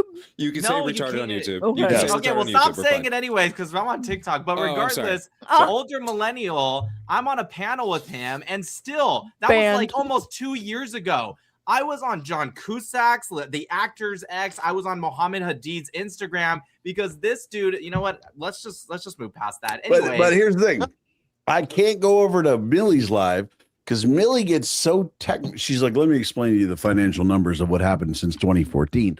And I'm like, fuck that. I'm not doing that. But if I go over to Unrealness's live, polynomial. but if I go over to Unrealness's live, there's somebody who's like, the sky's green. And I'm like, I could debate that guy. Millie's over here with the fucking abacus trying to teach reals how many fucking votes it takes to pass Can the we- filibuster. You haven't brought that out in forever. Oh my lord! I missed but that that's thing. but that's the point. my Is God. like it's a matter of what you're looking for from a live. Like if I'm looking for people from the Middle East trying to defend a pedophile, Nick's live's where it's at. right? Because that's where it's at. People who don't understand geopolitics but want to explain it to Nick, that's where it's at. If I want Bring out my people, Quran. if I want guys who think if I yell loud enough, I'll win the argument, I'll go to Opinionated Girls Live. If I want people who don't understand fuck all about the military, I'll go to Intel Guys Live. If I want to, for some reason, take a remedial math class, I'll go to fucking Millie's Live. And if I want people who are stupid about everything, I'll go to Unrealness Live. It's a trick. And Middies It works out. Middies pops into everything with like, well, let me explain it to you, and then people get really mad at But him. don't forget about something And he about feet. explains it. Something about feet also. Feet pigs. I need to go to Unrealness's live. I need to witness this. No, I need to- What, I you need want to girls- Sleep. You're probably asleep. You want usually when I'm girls live. crashing out at 3 a.m.? Go to Unrealness's live. If you want to do, Way if too you much want to do, estrogen. if you want a for some dude reason, I don't telling know you why. that he gets in shootouts with the police, and then 30 seconds later telling you he never said he gets in shootout with the police, that's Unrealness Live. It's Sounds people who are so shit-faced drunk that they cannot keep their stories together. Okay, so I That's need to why I go love to. Unrealness Live. I need to It's late start at going night. into Unrealness's live. Then is what you're saying. It Oh sounds my actually God. great. Bro, It's you the Jerry will- Springer so show live. at, Clean at, up. at You will midnight. clean up. Listen, Me let's and talk him are about live. tariffs. So that guy comes in and is like, hey, man. No. I'll tell you what. I If just you had a want shootout with to, if you police. want to make it go crazy, bring Nick into your live, and the first thing he says is, "Go Israel." I promise you that live will go fucking nuts. Yeah. You know what? A lot of Islam has been coming up lately. You know what's funny is Oh, I yeah. just had a debate the other day, and I'm posting some clips from it. But this guy who's Muslim, I was on Omegle, and he's just like, I just pretended I knew nothing about Islam. Now, for context, I've read the Quran twice. I've I read saw over your video, 20,000 by the way. hadiths. I've read over 20,000 hadiths. I've studied Sunnah, so I just go, I don't really know much about it. Can you tell me about it? And like the guy's like trying to do a little bit Zakiya and play it, and then I just grab my Quran. I'm like, hey, what do you think about? And then I start reading it, and he's like, Yo, Millie, can you highlight Life Awesome 5413's tweet or post right there? Yeah, if you want middle-aged women who are drunk off their ass, go to Unrealness's Facts. I need to Facts. go. I need to And go. I'll To tell you- Unrealness's live. I'll tell you this right now, This is the Every- best ad for a Wild, live I've that's ever such a- seen in my and life. I will tell you this right now. I'll tell you this right now. Every one of them hates my guts.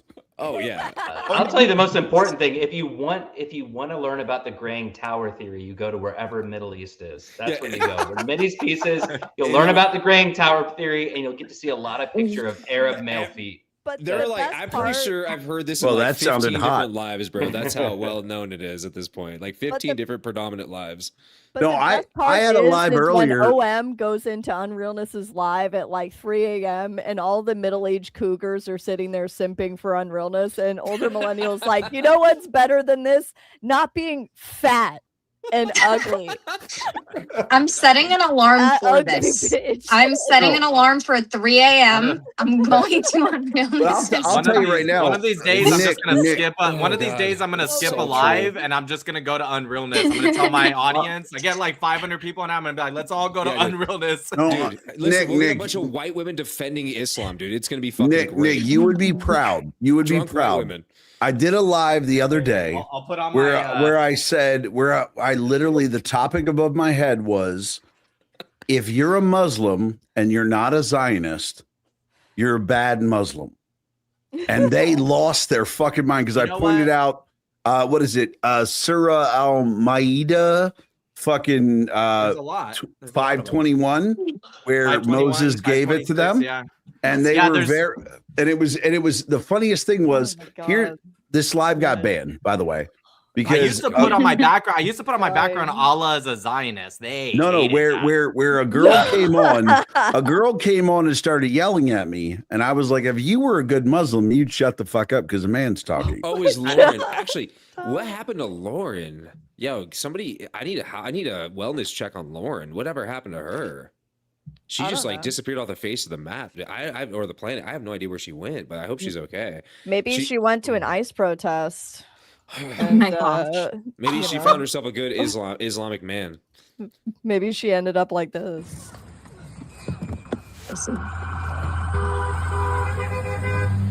We talk about this poor fucking dog for a Wait, what the heck? back of this car. Is that The a dog big was game? Those are okay. haram. The Those are dog was haram. okay. Those are haram. Those are- Bruh, hang It's, on. Where's OM? I need OM for this clip. I'm telling you, like this whole thing is just silliness from top to bottom. The fact that her wife brought her out here. One, was- the fact she left her husband for this woman is like the worst part about this, in my I opinion. heard the husband died. Is that not true? There Yeah, were he- two She left husbands. him. I think she Yeah, left him he's first. dead. so- No, there were two. One she got divorced from, and then the other one died. And then she married a woman who was convicted of child abuse and putting out cigarettes on her kids' arms. So she lost custody of her other two kids because she picked the wife over them. Yep. And that's this woman, right? Yeah. The one the about in the Trump. car. Oh, the one screaming at the car is the one who uses kids as an ashtray. I yes. hate that my Allegedly. sister. I hate that my sister drives Allegedly. a Honda Element. In my opinion. In my opinion, allegedly. Just so you know, it'll be the same plate when you come talk to us later. That's fine. U.S. citizen, former fucking. Okay, so remember she says we're gonna talk to you later. So she already acknowledges that they're gonna meet up again. And then she goes off about her being a veteran. Like, please stop. We know you did your 4 years and got out. U.S. citizen, former fucking veteran. You want to come at us? You want to come at us? I say go get yourself some lunch, big boy. Go ahead. Is that the wife? Yeah. Yep. And let me tell you, the tune of this woman changes within like Wait, I gotta 50 say real quick. Is anybody surprised that she's wearing plaid? No. Like it's so stereotypical. Yeah. Also, how's she Ugly. gonna body shame him? Because like this is why I hate the L part of the LGBTQ is like, look, I get it, butch plaid, we get it. Mm-hmm. Hey, Millie, And those boots. hey what's everyone, I'm up? gonna go ahead and leave. All right, Intel. I Y'all hope you have a Bye. great night. Thanks for joining us, man. It Later, was a brother. fun Night, time. Intel. Later. But like butch and plaid, we're like, she's not pleasing a man. All right, were you guys waiting on me? My bad. And those boots too. All right. So That part Hit was so aggressive. That whoa. part was so Whoa. aggressive. Like, One more time? people are like, he didn't try to run him over. It's like, have you ever been hit with a car? The Well, you shit also- is not chill. That's a No, Honda it's correct. Pilot. Well, it's also crazy, and if you, I'm sure Miller showed the other It's got angle later, four-wheel. but the crazy part is if the road wasn't wet / snowing, it would have probably caught Gone traction even earlier, worse. and he would have actually been hit even worse. Yeah, I will- Tucker I will laugh. point- Like, I will I point highlighted out. this at nauseum yesterday. I feel did like not- that kid from Shrek. Do the Wait, I- roar. You can see, Wait, I you can will see the point out- snow on the. Hold on one sec. You can see the snow on the tires. That back On the right back tire. wheel. Yeah. You can Mhm. literally see it on it. So it. Yeah, go ahead. I think And I think and most I of just these want to are point out front this guy wheel was drive, run though. over There- 4 months if ago. you guys drive a 4-wheel drive vehicle, it's front wheel by default, and it's all wheel when you put it into 4-wheel drive, obviously. But I mean, Right. yeah. So like if you own a 4-wheel drive vehicle, no, I'd actually have that backwards. It's rear wheel. So no, this person is from a place where it doesn't snow very much, obviously, when they bought this car, because I don't think this has a 4-wheel option. This Honda Pilot. I think it's just front wheel. No, but I want to point out that the officer was Sorry. run over 4 months ago. He was fully run over. 6 months ago. Yeah, he was Was it dragged 6? I thought 400 it was feet. 4. Yeah, he literally like this is an officer who has dealt with this before with somebody who ran him over and didn't care. But this video to me is like when they're like she didn't hit him. It's like there's a dent in her car where she hit him. Yes. Well, didn't and she you also hit- shifted gears. Like you have to think about the fact that you have to Yeah. put your foot on the brake to change gears. So you had to put your foot on the brake to go in reverse. Then you had to put your foot on the brake to then shift it into drive. You had to do this multiple times to even get there and then put your foot from the brake to the fucking gas pedal. So multiple actions. And just to took be place. clear, look at when this girl reaches for the door handle. Because when you put it in park, it will unlock. When it's in reverse or drive, it won't. So she reaches for the door handle, which means this car is already in drive. Right. So Also, just for context, this was Missouri tags. Also, Yes. Yeah, but the reality you is live that and you leer. at Okay. no point Was this woman looking to stay put? And here's the thing. The officer walked up and said, get the fuck out of the car.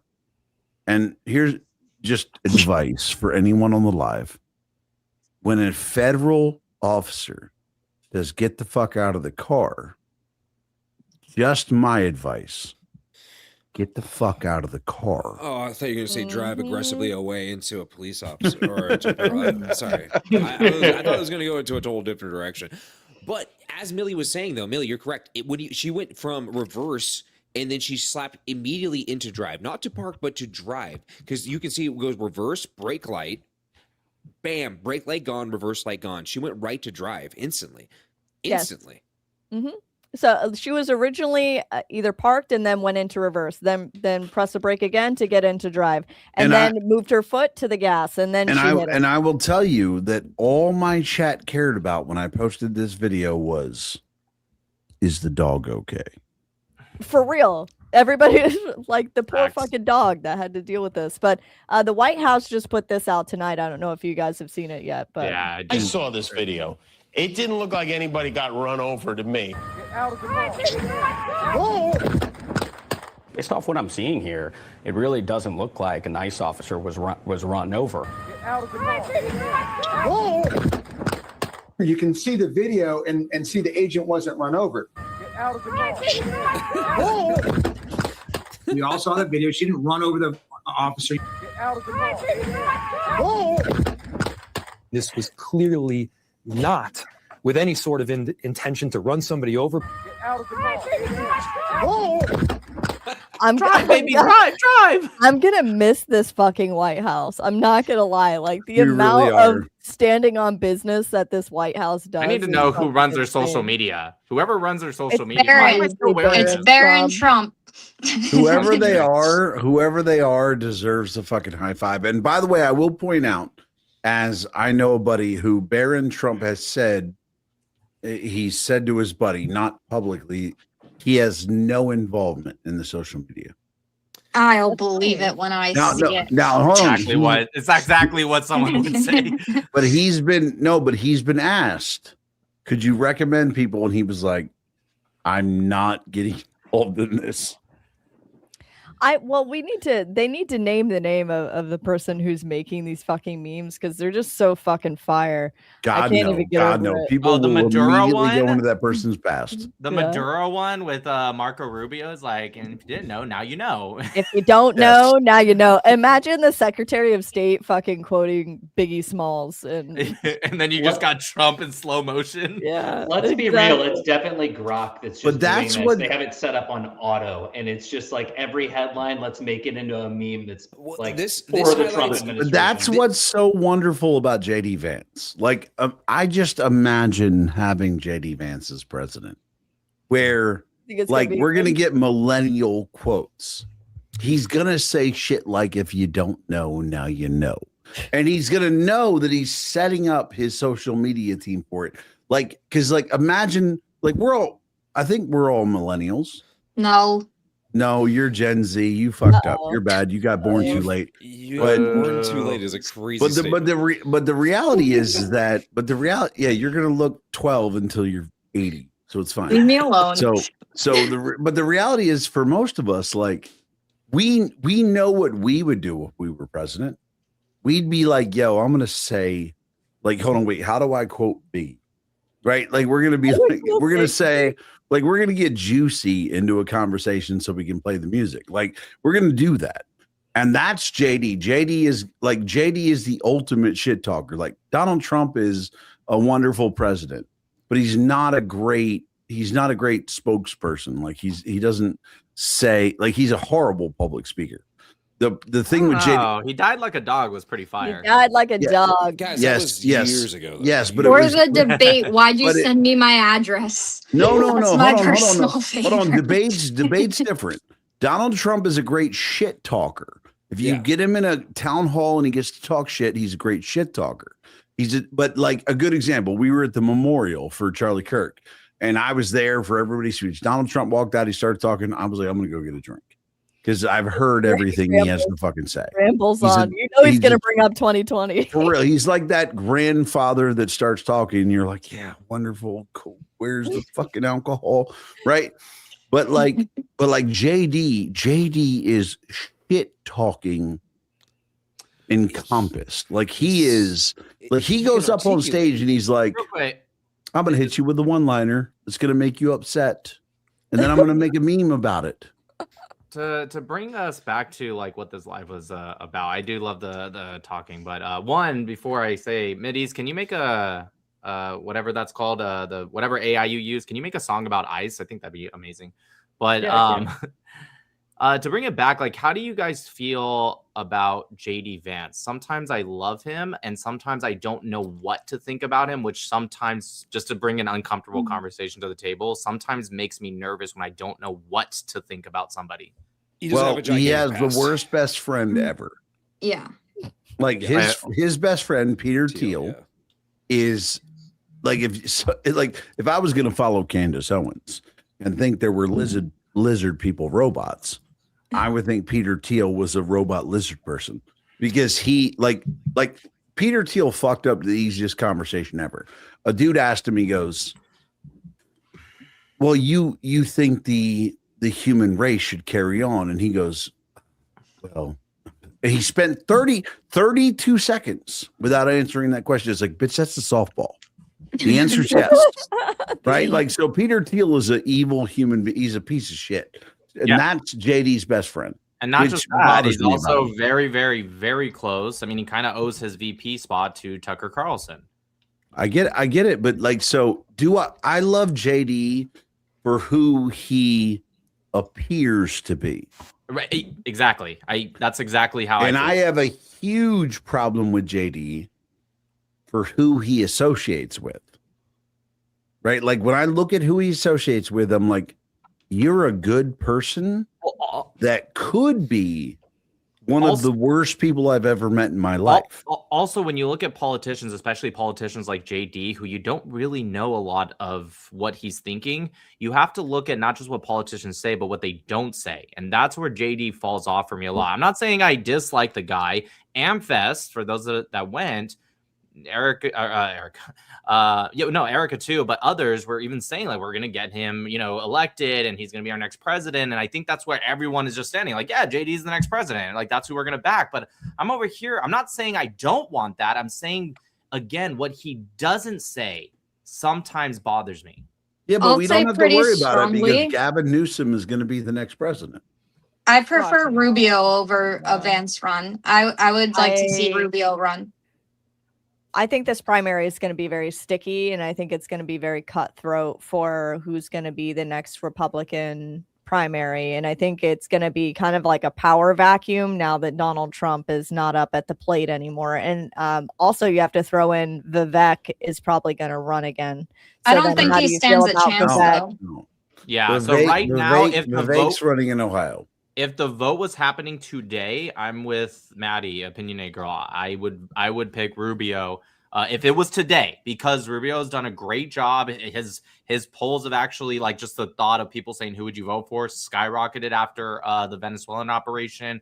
And it's not that I think JD's bad. I just don't know all the time, and that to me is problematic. You don't know enough about him. You're not as familiar about him. And I think that's why Rubio appeals to you more, is because you're more familiar with Rubio's ways. You're aware of the monster that you're choosing. It's the monster you don't know. I think it's sometimes for me with JD, sometimes I feel like he's a chameleon a little bit. Right. And that's, I think, where Nick's going with this, is that, like, why is he choosing not to say some of the things that he could easily tee up and say when he probably should? And is it because he's afraid of offending people? Is it, like, to me, sometimes it comes across like it's not super genuine. And when I'm looking at somebody that I want to vote for, I think that's what was so appealing with Donald Trump. Donald Trump wasn't afraid to say whatever the fuck was on his mind. And that's what made him so likable for so many people that were tired with the PC bullshit.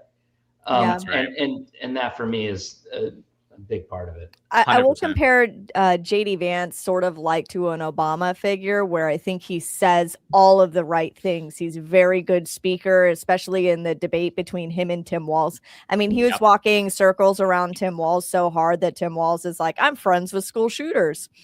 And JD is like, well, you heard him, and that was he was deceased on stage, and he walked off. So yeah, JD does a great job. He's a great speaker, and you're right. It's just like Obama. If we're putting our bias aside and not thinking about Obama being Obama, like he was a good speaker, other than his constant like stuttering communist shit. But like he was a good speaker. He was charming, and so. Some people who don't know anything about politics, who just looks at the guy, is like, yeah, he seems like a great politician, and then you find out, he's awful. Yeah. Well, this real quick, I have to drop off, guys. But thank you so much for having me, Millie. This was fun. Talk soon. It was good to have you. I just have to say, this is she's fantastic. Wait, by this the is way. an argument between: do we want the conservative, or do we want the electable? I don't know. You Wait, go which ahead, one's Nick. the conservative? I'm confused. Oh my god. The conservative is Rubio. Oh, okay. I thought you were trying to say JD. JD. Okay, I thought you would say JD Vance was conservative. I'm like, I No, don't know if I no. agree with you. I guess, okay. But again, this is always the game you run into, where like it's wild, where people like if we're evaluating this from an electable standpoint. I want the conservative just answer, but No, I got you. But the choices are JD Vance with Anna Paulina Luna. That's the electable thing. Now the conservative. Now the conservative ticket, the actual conservative, is Marco Rubio and Vivek. Now Marco and Vivek don't win. Now, under my line of thinking, neither of them win. So I'd rather have them go conservative because JD is going to lose to Gavin. It's not even going to be fucking close. But I don't agree with you. I know you say this all the time. I don't agree with you particularly, but keep going. No, but the reality is, like, are we choosing principle over electability? I'll always choose principle. I want a balance between the two because that doesn't don't get me exist. wrong. No, of course it does. I like this idea that like I get what you're saying. Electable is a thing versus a principle. And when I'm saying the balance, obviously the reason I can't find that balance with JD is because I don't know if he's a conservative. I mean, I'm sure he's more conservative, but I don't know. Whereas I know Rubio is, and I think Rubio is electable. As electable as JD, maybe not. I don't know. I think it depends on what happens in this next 3 years. No, but what you just said is the ultimate, is the penultimate of politics. You just said he's conservative, but is he more conservative than? And that's what politics turns into. It goes, oh, well, JD's not Gavin Newsom, so we expect people to vote for him. And that's the crazy thing about how politics work. They're like, because the Democrat opponent is going to be Gavin. So, and if we're going, oh, they're more conservative than Gavin, fucking everybody's more conservative than Gavin Newsom. That's not particularly what I'm saying. What I'm saying is that with JD Vance, I don't. Go ahead, Millie. Go ahead. Let me just like touch base on this, okay? Because I think there's some confusion. I think I know a little bit about more of JD Vance's background. Like, he's a super pro-life advocate, like, so very conservative, and I think arguably probably more conservative than Marco Rubio, if I'm being honest. Okay, I think that's probably true. I think that you probably just don't know too much or have been familiar or exposed to him enough to understand him. There's a whole documentary about his life works, about how he grew up. His mother was an addict, addicted to drugs throughout his whole life, and he had to go live with his grandmother, and because his whole family was broke, and his grandmother could barely afford to buy him a fucking calculator. Then he goes and joins the military, turns his life around, then ends up going to an Ivy League school. So like his come up story is actually pretty cool. Honestly, very conservative in my opinion. And especially his pro-life standpoint, I would say he was a conservative. But when we're talking about electability, I think it's both, right? I think JD Vance is a conservative and also electable, but I think we're skeptical of him because he does tell us things that we want to hear, and we're kind of triggered and put off by that because of the Obama era bullshit where we were just fed things that we wanted to hear and then never deliver. So, one, I will take fucking any shithole Republican over the absolute lunacy of the left. I'm so sorry. I don't want to live in a trans world. Everybody fucking pronouns and all of my free speech goes away. We wouldn't even be on this platform right now if the left had it their way. They That's would kick us true. all off the platform. We would all be fucking silenced. It would go That's back true. to the same old shit, and they would take two-way away in a heartbeat. So bye-bye guns, Do you- bye-bye free No, speech. not my guns. Do you Sorry, think go that you think JD would beat Gavin and Marco wouldn't? Yes, I think JD on a debate stage would mop Gavin Newsom. If I'm Hold on, being wait. honest, I think I just want to on a sentence real debate quick. stage, JD would fuck anybody up. I Yes. think I agree with that. I think as a quick sentence, if like I could look into the future and found out like that would be true. If JD runs, he will be president. If Marco runs, Gavin be president, then yes, I would back JD because I'm with you. I'd rather, even at the expense of somebody I may not be my number one, if you will, over Gavin Newsom or really any Democrat, honestly, at this point. Yeah, but the reality is I that thought you were gonna drink straight from the like, bottle. like Lily. I'm not like a I- degenerate. Don't tell No, me how to she'll live pour my it in life. the cup before she drinks it whole. It's Oh, fine. that's ridiculous. But the reality is that, like I've said this before, is that Republicans have a shot at the midterms, but they have no shot in 2028. Like I think it's the opposite, actually. I fully I think recognize the we're fact- going to lose the midterms. No, I no, really do. but here's the reality: is that in 2028, we have to, like, with the current, like, unless something changes. I'm not saying it's not possible to change. I'm not saying it's not possible to fix. But with the current state of things, JD Vance is not only going to lose, or any Republican candidate is not only going to lose, they're going to lose badly. Like, Okay, it's, this is why and the reality is, I'm not saying this just off the cuff of being like, oh, I think they'll lose.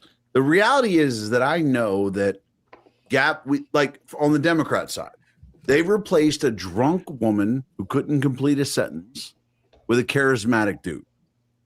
And Okay, then yes, but it's not Trump, dude. It's not Trump running. right. No, but and- that's the but point. also the It's issue. The not reason Trump I running. think it's the opposite is because people legitimately, the number one thing people care about is what's in their pocket. And I don't think, unless maybe the Supreme Court stuff goes through and the tariffs actually get pushed off. I'm anti-tariff, by the way. Unless those get Ooh, pushed we off. need a debate about What? that. Not I know, right it's- now.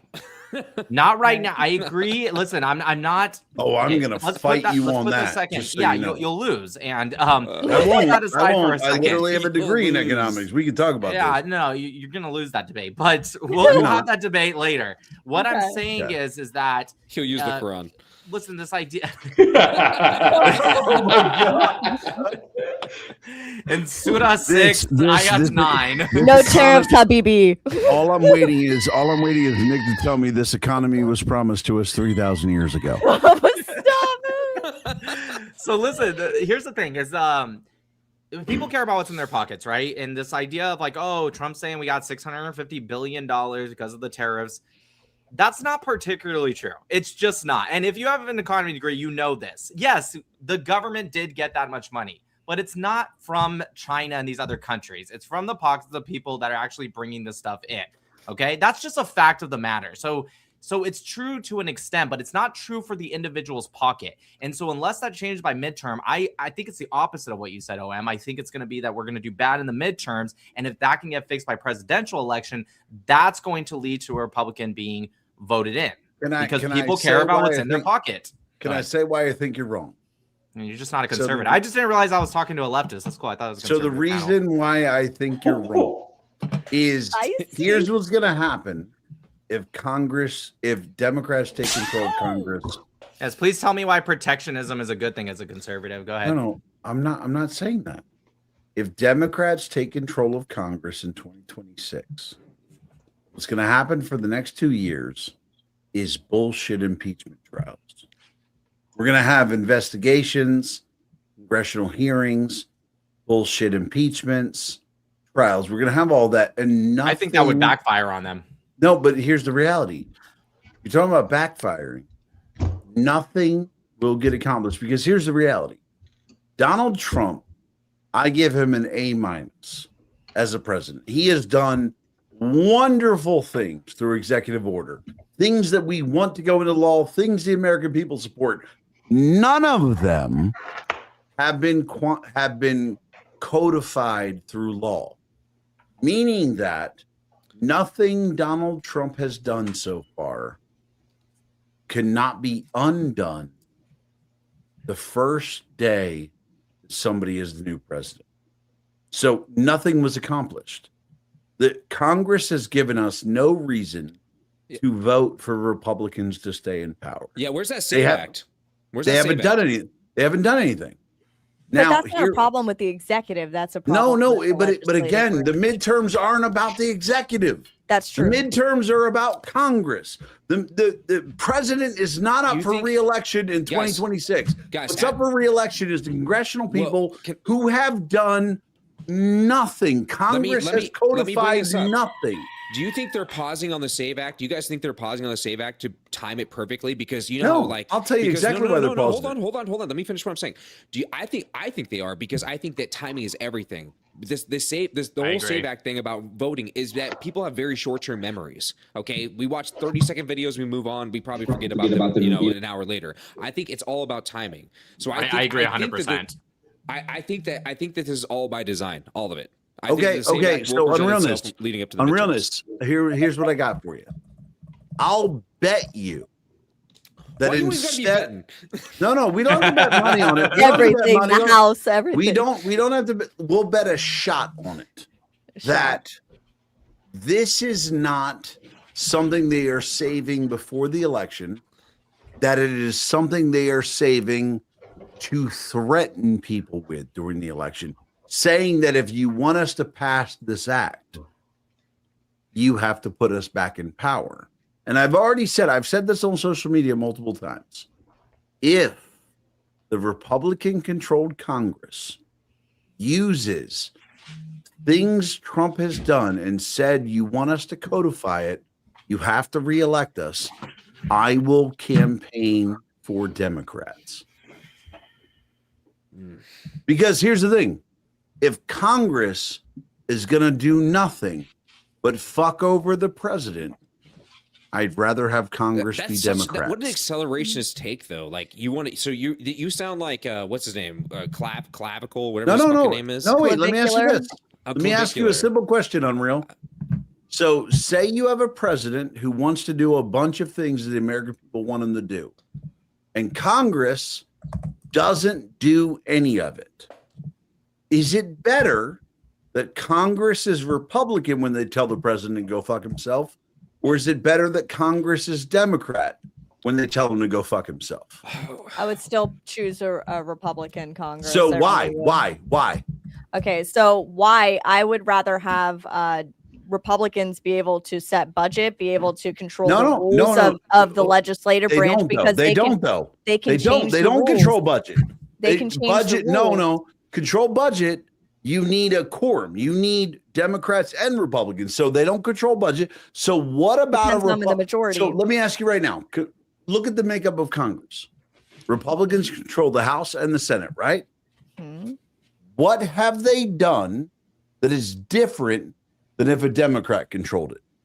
So one, you would have a lot more subsidies. You would have a lot of pork in these bills. No, both would have to agree. Disagree. Let her answer. I think there would be a lot of pork, in my opinion, that they would just shove in just random hidden shit. I think they would be able to change the rules of the Senate. So they would. In what bill?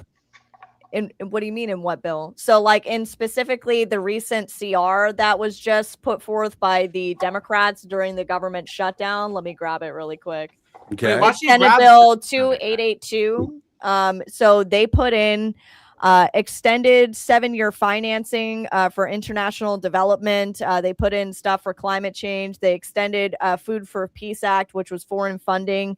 They, instead of extending the healthcare subsidies that they already had, they wanted to increase it by 2%.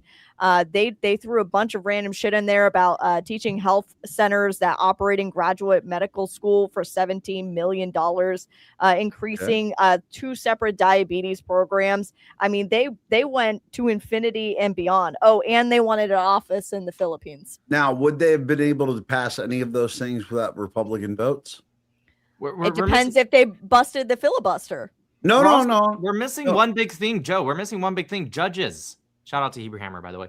Judges. We cannot get them confirmed if the Dems control Congress. And that's going to be a big thing after the midterms. And they're also going to stop hearings in Somali fraud. They will do this stuff if they control Congress. Like, that's a big, I agree with what Millie said 100%. But, like, what about judges? That's a big thing. We are going to lose the midterms badly. No, I understand, but you said it has nothing to do. You said it has nothing to do with the executive. It's partially. No, you're right. When it comes to judges, you're 100% right. But the reality is like, here's my point: is that you talk all about those things Democrats would do. My difference is that all the things that the American people voted for, the Republican-controlled Congress hasn't done any of them. I mean, they secured the big, beautiful bill. They just codified the certain executive order in regards to housing. As a conservative, you're happy about the big, beautiful bill? There's a lot of things that I'm happy with, and there's a lot of things that I'm unhappy with. Good. So you have a Congress controlled by Republicans that could pass whatever they want. Let me ask you this. Republicans. I agree with unrealness. I think it's about timing. No, but Republicans control the Senate and the House. Right. What have they passed that was conservative focused? Lake and Riley Act. So if a illegal alien were to have any crime on his record, 99% of the Democrats voted for it. I don't know if it was 99%. Yeah, almost every Democrat voted for it. So what have so Trump's president. We let's think about all the things we voted Trump president for. What has the Republican Congress codified? Hold on one sec. No, you're going to fight with me about the Lake and Riley Act. I just wanted to see if they actually supported it. No, we know what we voted Trump into Congress for. What has the Republican-controlled Congress made law?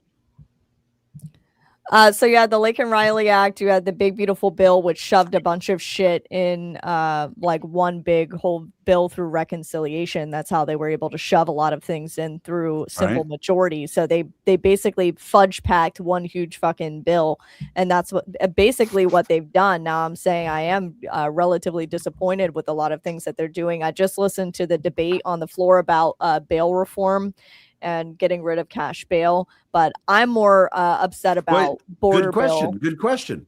So does Congress need a single Democrat vote to eliminate cash bail? I think so. It depends if they filibuster. No, you don't need the filibuster because the 60 vote rule only applies to financial rules. So to pass no cash bail, they do not need a single Democrat vote. Why is that not law? I don't think the filibuster only applies to financials. It applies to financial and money spent. No cash bail is not money spent, so it doesn't require a single Democrat vote. Why is that not law? I would have to see exactly what's in the entirety of the bill. The reality is that and here's where I got this with unrealness. He's talking about the SAVE Act. The Republicans aren't going to pass it. They're going to use it as ammo and say you must reelect us to get us to pass it. And I'm going to tell you right now that when that happens, I will campaign for Democrats. I do want to show you though, because I think it's important. They did not support this bill, like barely at all. This is the vote. Yes, they took a procedural vote, even though they knew they were going to lose. I mean, they didn't. The Democrats barely voted for this. 159 people on the Democratic side said no to the Lake and Riley Act. Play like they were going to do something. But the reality is that Oh, good. So the Lakin Riley Act is the reason I need to reelect Republicans. No, I'm not going to say that the Republican Congress has been productive. so- and I've so been here's what I'll ask highly you. critical of So here's them. what I'll ask you. We put Republicans in control of Congress. What have they done that should motivate me to vote for them again? I'm saying that judges alone should be enough of a reason. During his first term, Trump put in so many judges in the Ninth Circuit. We need more of those. So that, yes, there's going to be dozens and dozens more liberal judges that will be put in, and that's problematic. But at minimum, minimizing that should be more than enough of a reason. I'm with you 100%. I recognize, but I'm talking about the American people. The American people aren't talking about putting in judges. They're talking about what Congress does. What has Congress done that motivates? Because, like, here's the thing. The big thing was the Democrats are fucking you over. So you need to put Republicans in charge. We put Republicans in charge, and they've done fuck all. So why? What I'm asking you is, you don't think that the average person's life will change if more liberal judges in the federal no. are Hold gonna on, be wait. put in? You're The Molly fraud hearings are going to get not shut what I'm down. saying. That's not what I'm saying. Yes, I think the average American life will change, but that's not how the American voter looks at what have you done for me lately. When they look at Congress, they look at laws, they look at acts, they look at legislation passed. What has Republican-controlled Congress done? Let's have this for conversation them? again in less than a year, because again, Unrealness could be right. It could be about timing. Now, I can agree with you that they need to do more. Well, okay, we'll see. But I I bet can agree. money. If your argument is that they need to do more, I think all of us on the panel can get behind that. Agree, But the yes. judges alone should be more than enough. I agree tax with cuts you. are I agree important with you too. but again, you're coming at it from somebody's standpoint who's digging into politics. Like you finding out about the judges. That is somebody who makes political content. That is somebody who is interested in it. The average American is a fucking moron. Let me tell you and something. they want to look at Owen. actions that are taken by Congress. And I'm going to tell you right now, the SAVE Act, the whole everything they're supposed to do, they're going to use that as a leash of why they need to be This is what needs to reelected. happen. You want me to vote Republican again? This is what needs to happen. Okay, the Republicans need to actually take the SAVE Act very seriously. If it's being blocked because it's being filibustered, which yes, it can be filibustered, it does not pertain to just financial stuff. I don't know where that came from. If it's being blocked, I demand the Republicans destroy the filibuster, get it through regardless. You have my vote 100%. Okay, and I think that's what Republicans want. They want fucking action. You want action, and again, it's about timing because it's about perspective. People forget about things. Most people have forgotten about the Lakin Riley Act. I mean, most people forget about- wait, unrealness. You're 100% right. If they push the SAVE Act, yeah, well, not but just they're SAVE but Act, I that's will just an tell you example. right now, they're not going to. They're going to say they're not going to push you to a filibuster. They're going to say if you want us to push the SAVE Act, you have to give us more power and reelect us. That's what's going to happen. And I'm not saying this because I'm like, oh, yo, fuck the Republican Party. I'm saying this because I've evaluated the centennial bill, the important bill of every Congress who has tried to get reelected. So if the Republicans do push the SAVE Act before the reelection, they would be the first Congress ever to push the perennial bill, the important bill, before reelection. So could it happen? Absolutely. Unreal, you could be 100% right. But history says you're very fucking wrong. Well, I don't like to look. I don't like to apply modern lenses to the past. But go ahead, Middies. Yeah, I'm kind of with Unrealness on here, but also as a side note, shifting back to what we were talking about earlier. The problem is that the people that we have that are representing us are getting off the hook.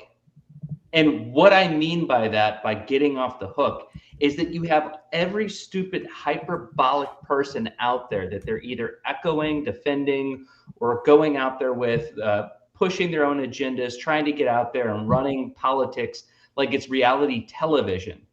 So they can skate by with doing bare minimum by just talking about all of the stupid popular talking points and not really doing anything, right? So like the second that we start pushing that out the window and stop paying attention to it and shift the narrative back to holding our elected officials accountable, being the voice of the people, that's when we can accomplish it. Because right now, you have Israel, you have ICE, you have Venezuela, you have every other talking point other than what you brought up earlier, Older, when it came to logic and liberty, which was what? It was what we need more people talking about what's happening locally. Once we, the people, shift the narrative, when us content creators start focusing on special elections, something that Millie talks about on a regular basis, these are the things that are going to start moving in that direction, so we can actually see things get done, because now they can't hide behind the other bullshit that they've been hiding behind.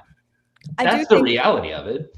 I do think that tax cuts was very important for a lot of people. Just removing the provision of the $600, you have to file a 1099 that they shoved in the American Rescue Plan. And this is why I'm talking about fucking pork, man. They add shit in there that has no business fucking being there. So you had a provision on the American Rescue Plan that if you made over $600 on peer-to-peer transactions, you would have to file a 1099. And before the American Rescue Plan, it was $20,000 before you had to file a 1099. So that kind of stuff, even just not being taxed on your side hustle, is going to go a long way. Increasing the SALT deduction, also going to go a long way. So people are going to feel that in their pockets. And like, I understand it's not enough. I agree it's not enough. I wanted a border bill within the first 6 months of them being in office. I wanted them to reform asylum laws, because that's what's fucking needed if you want to secure everything that Donald Trump is doing. But I'm not seeing that. I did want to touch base with Nick a little bit. Hey, could I just ask you guys?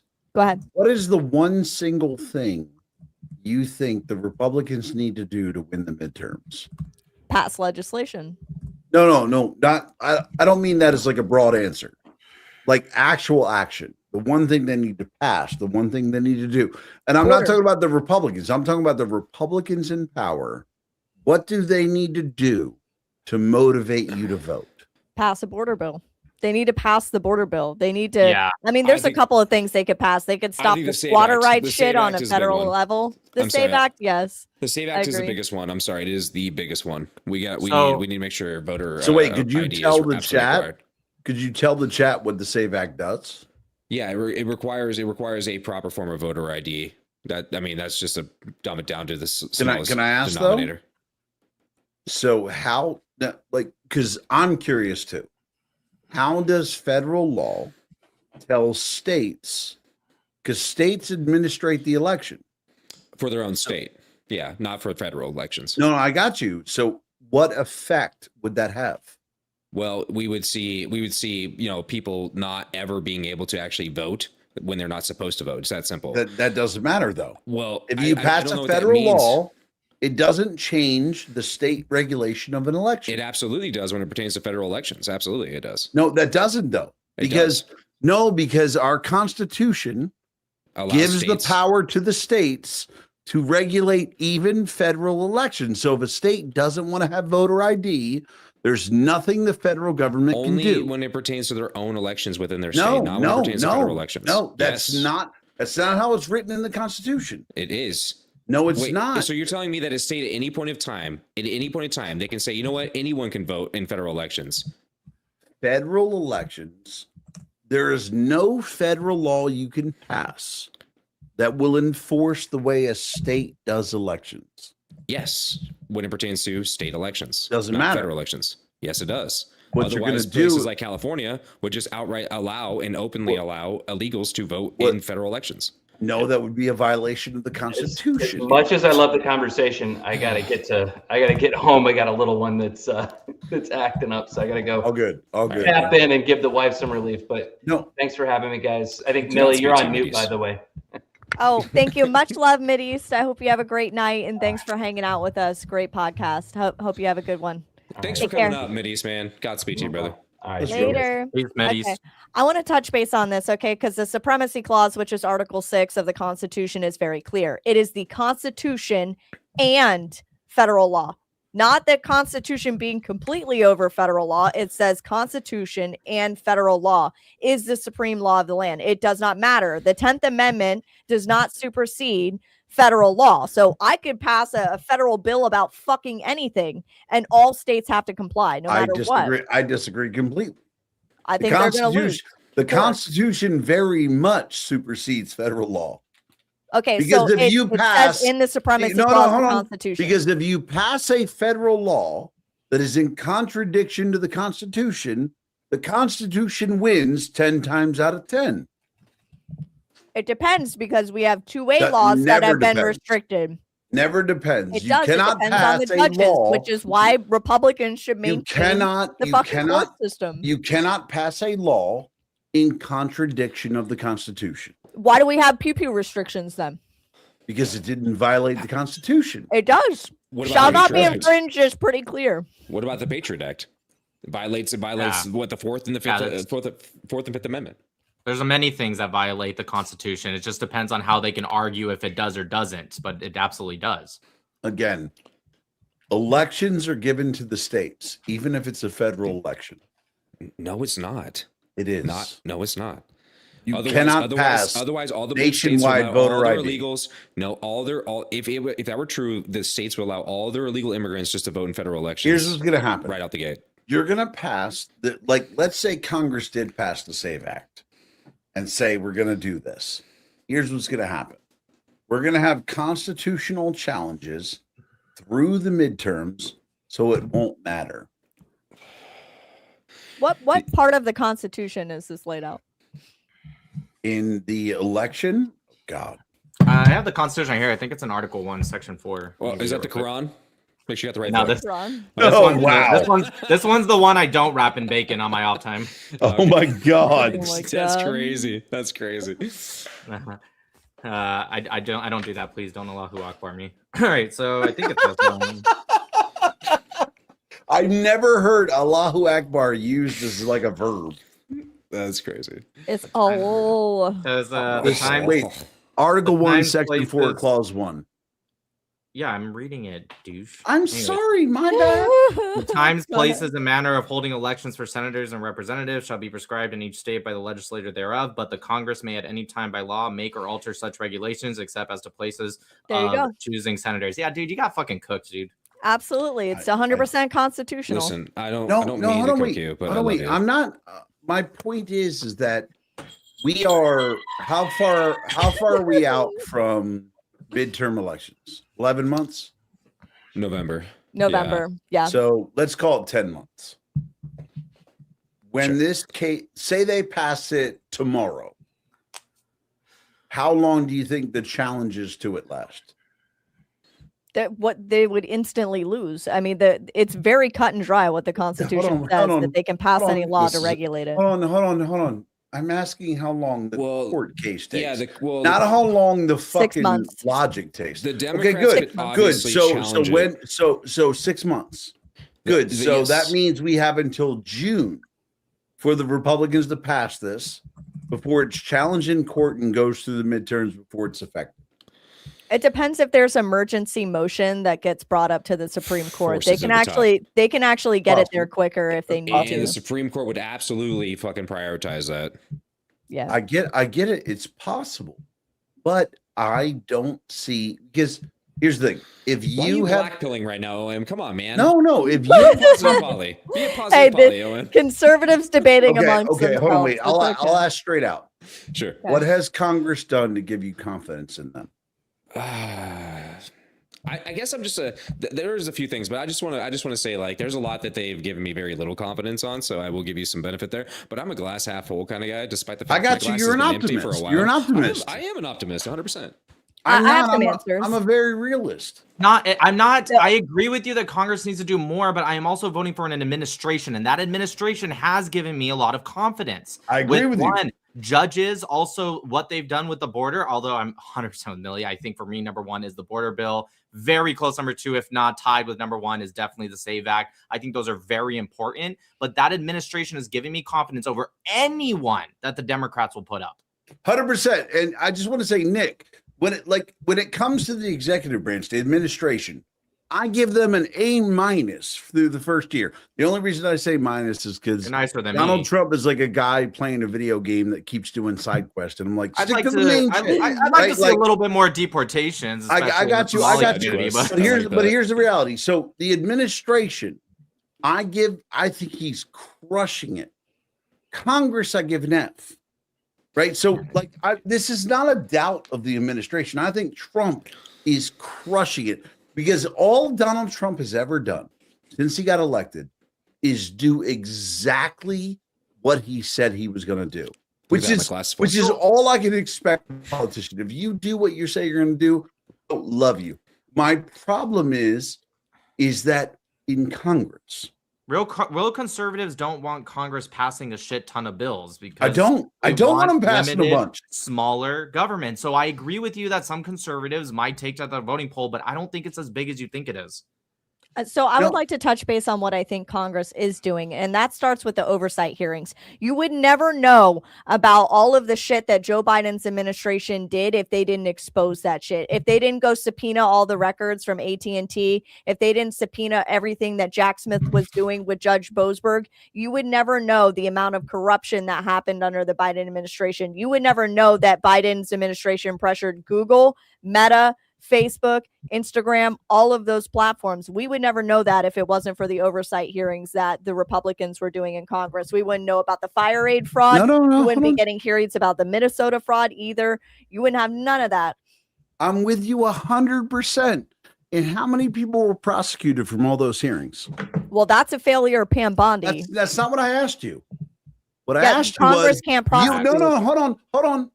You are celebrating hearings, exposing criminality. That's what Congress corruption, does. fraud. Hold on. They've done all of that. They've exposed criminality, corruption, fraud, and fucking nobody has been prosecuted. So you're welcome to celebrate the fucking circus. I want shit to actually get done. So when you expose corruption and fraud and criminality and nobody goes to jail, that's a circus. That's going back to the time But you asked of me what Rome where they Congress was said, doing. how do you distract the people? With bread and circuses. Welcome to the circus. But that's not a failure of Congress. That's a failure of Pam Bondi. that's Pam a Bondi is supposed to be the prosecutor that prosecutes them and That's indicts a them. failure of this administration.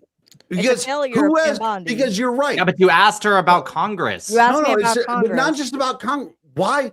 My point is that you are campaigning to say we should stay in power. And what you're talking about is they've had oversight hearings, and those were good. There were a ton of great clips. They've had exposing corruption, exposing fraud, exposing criminality. They've done all of this. It's been wonderful. And nothing happened. So what we've had is a year of circuses. We've had a year of clips and nothing. We've punished nobody. We've done nothing.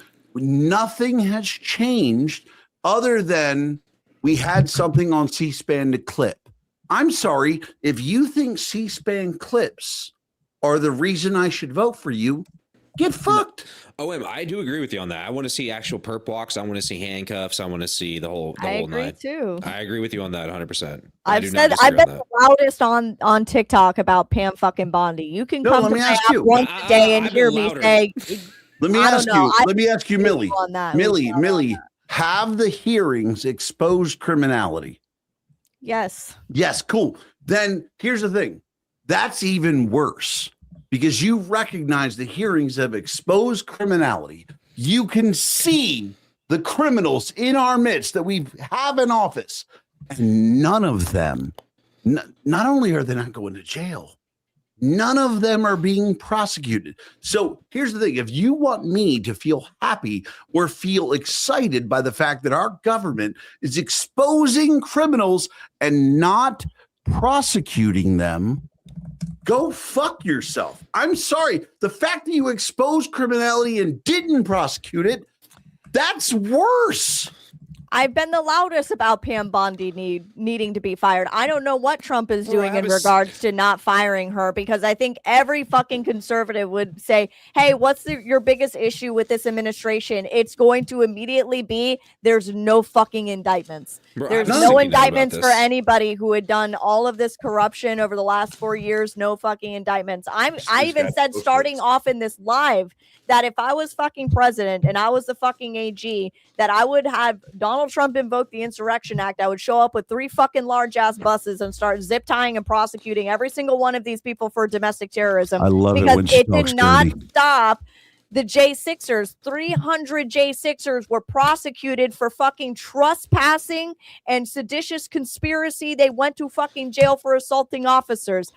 Pam Bondi in an entire year only got 200 people in a year for that type of shit. So I agree with you. She's not doing enough. And I feel wait, like you the wanna biggest blame- stain is and you Pam want to Bondi. blame Pam Bondi?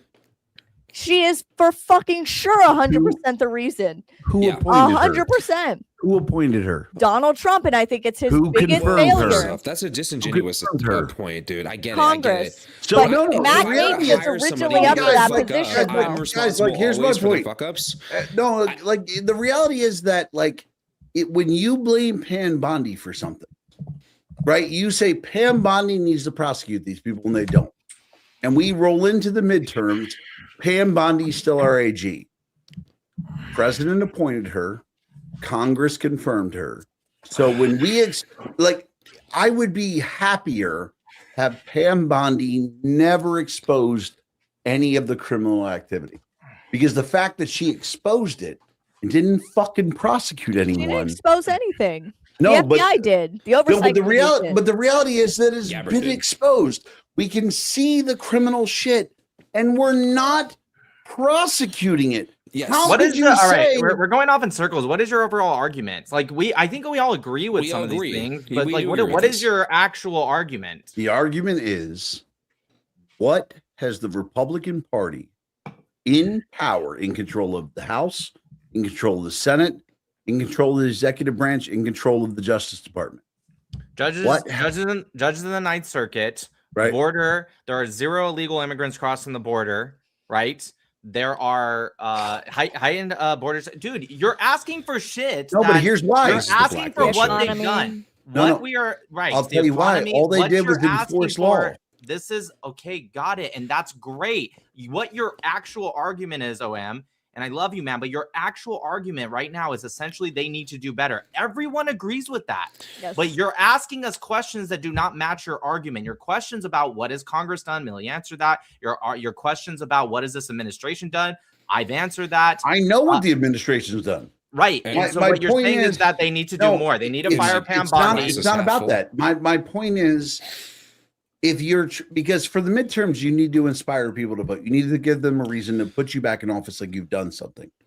And sure, you're I right. agree. When you look at it from the judge's perspective, that is a perspective of somebody who understands politics, who understands things that Well, happen. why do you not understand timing then when we talk about pushing legislation Right. forward? Why is No, this so no, difficult no. for you to I understand? already told you, if you're right about the SAVE Act, then that's a great play. I think you're wrong, because I can only judge politicians off of what they've actually done. I don't go, oh, here's the best case scenario of what politicians do. I'm going off of what they have done.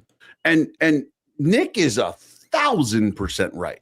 The judge play alone is a reason to reelect Republicans. Yeah, but You're- people, but again, Americans but that's that are somebody who's educated. But on Americans who are politics. not educated, they're just gonna vote because someone has an R in front of their name, anyways. That's just how they Facts. vote. Yes, right? but, And then but that's here's something no, that- no. But Walmart here's the difference. Americans, Here's the bro. difference. Here's the difference. A good example. In the vote when we had McCain versus Obama, right? We expected Republicans to vote because it was a Republican. You had 17% of registered Republicans come out to vote. The first time Trump got elected, you had 78% of Republicans come out to vote. Registered Republicans come out to vote. The second time, you had 48% of registered Republicans come out to vote. Hold on. And then the most recent election, you had 83% of Republicans that were registered come out to vote. Now, I will tell you that the energy is already gone. And I'll prove it to you real quick. The energy is already gone because in the elections, when Trump was running for office in Miami, you had 84% participation of the Republican registered voters. In the most recent mayoral election in Miami, you had 12% because the energy is gone.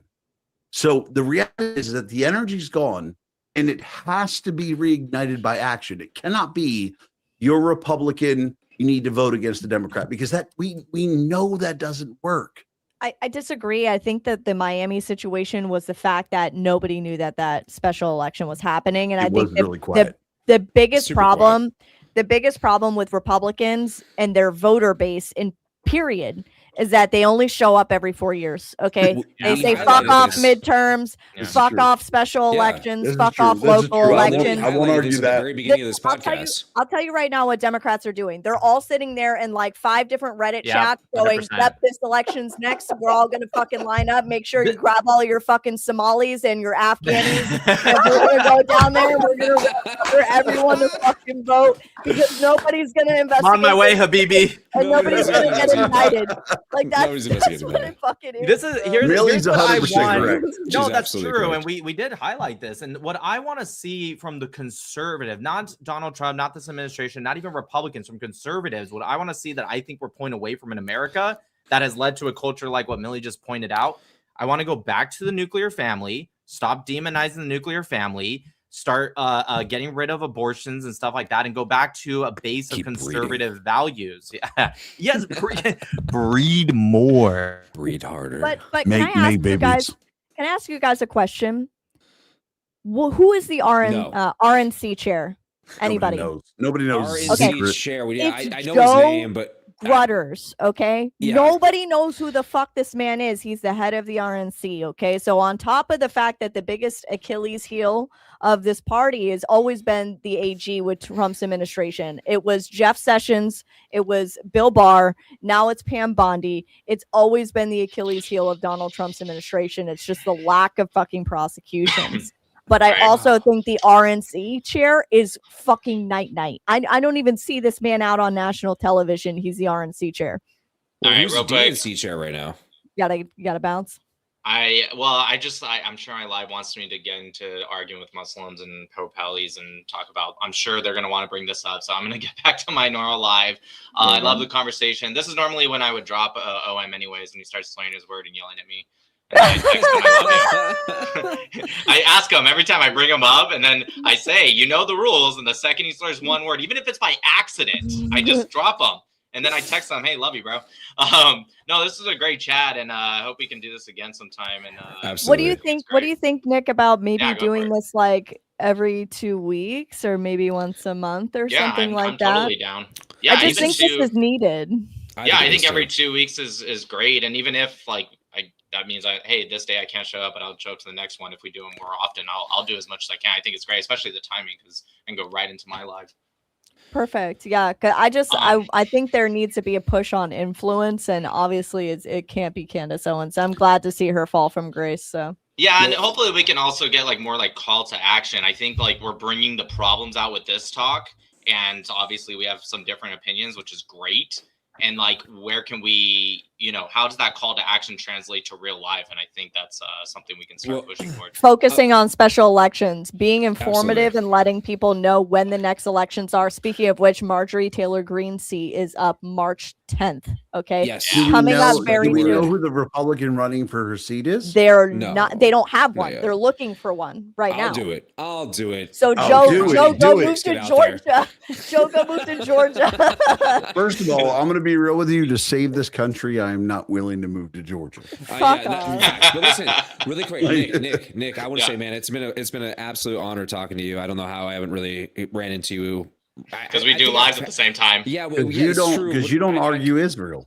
Well, yeah. Well, first off, I dumpster dive on Islamic fundamentalists on a regular basis. But Nick, I look forward to having further conversations with you. Thank you so much for doing this. And I Absolutely, think that this conversation, if you guys haven't listened to Tony L, he was talking about doing this. We these conversations are important. Who's Tony Oh, L? I need Tony L. I should have Yeah. messaged Wait, him. who's Tony L? He's a black conservative. man, beautiful white beard. He lives in New York. I Is think he a that Well, he lives in TikTok Florida, guy? I think, but he's back and forth, New York and Florida. Yeah, he's a TikTok guy. Yeah, Tony L, fantastic creator. But yeah, Tony talks Tony is it- Tony he has L. multiple accounts. Tony like L. this it's- guy. Hold on. Yes, Yes, that's that's him. him. Yes, Yeah, that's him. I do Yes. know that guy. Yeah.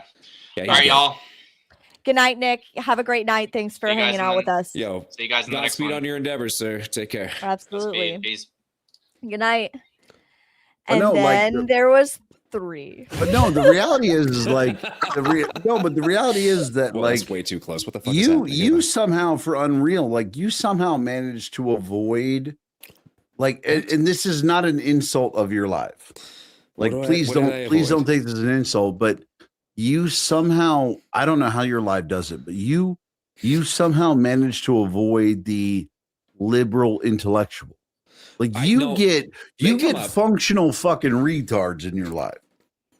Like you get people who come in, they're What like, do I you like mean? liberal as a What free liberal, man. what liberal intellectual have you ran into recently?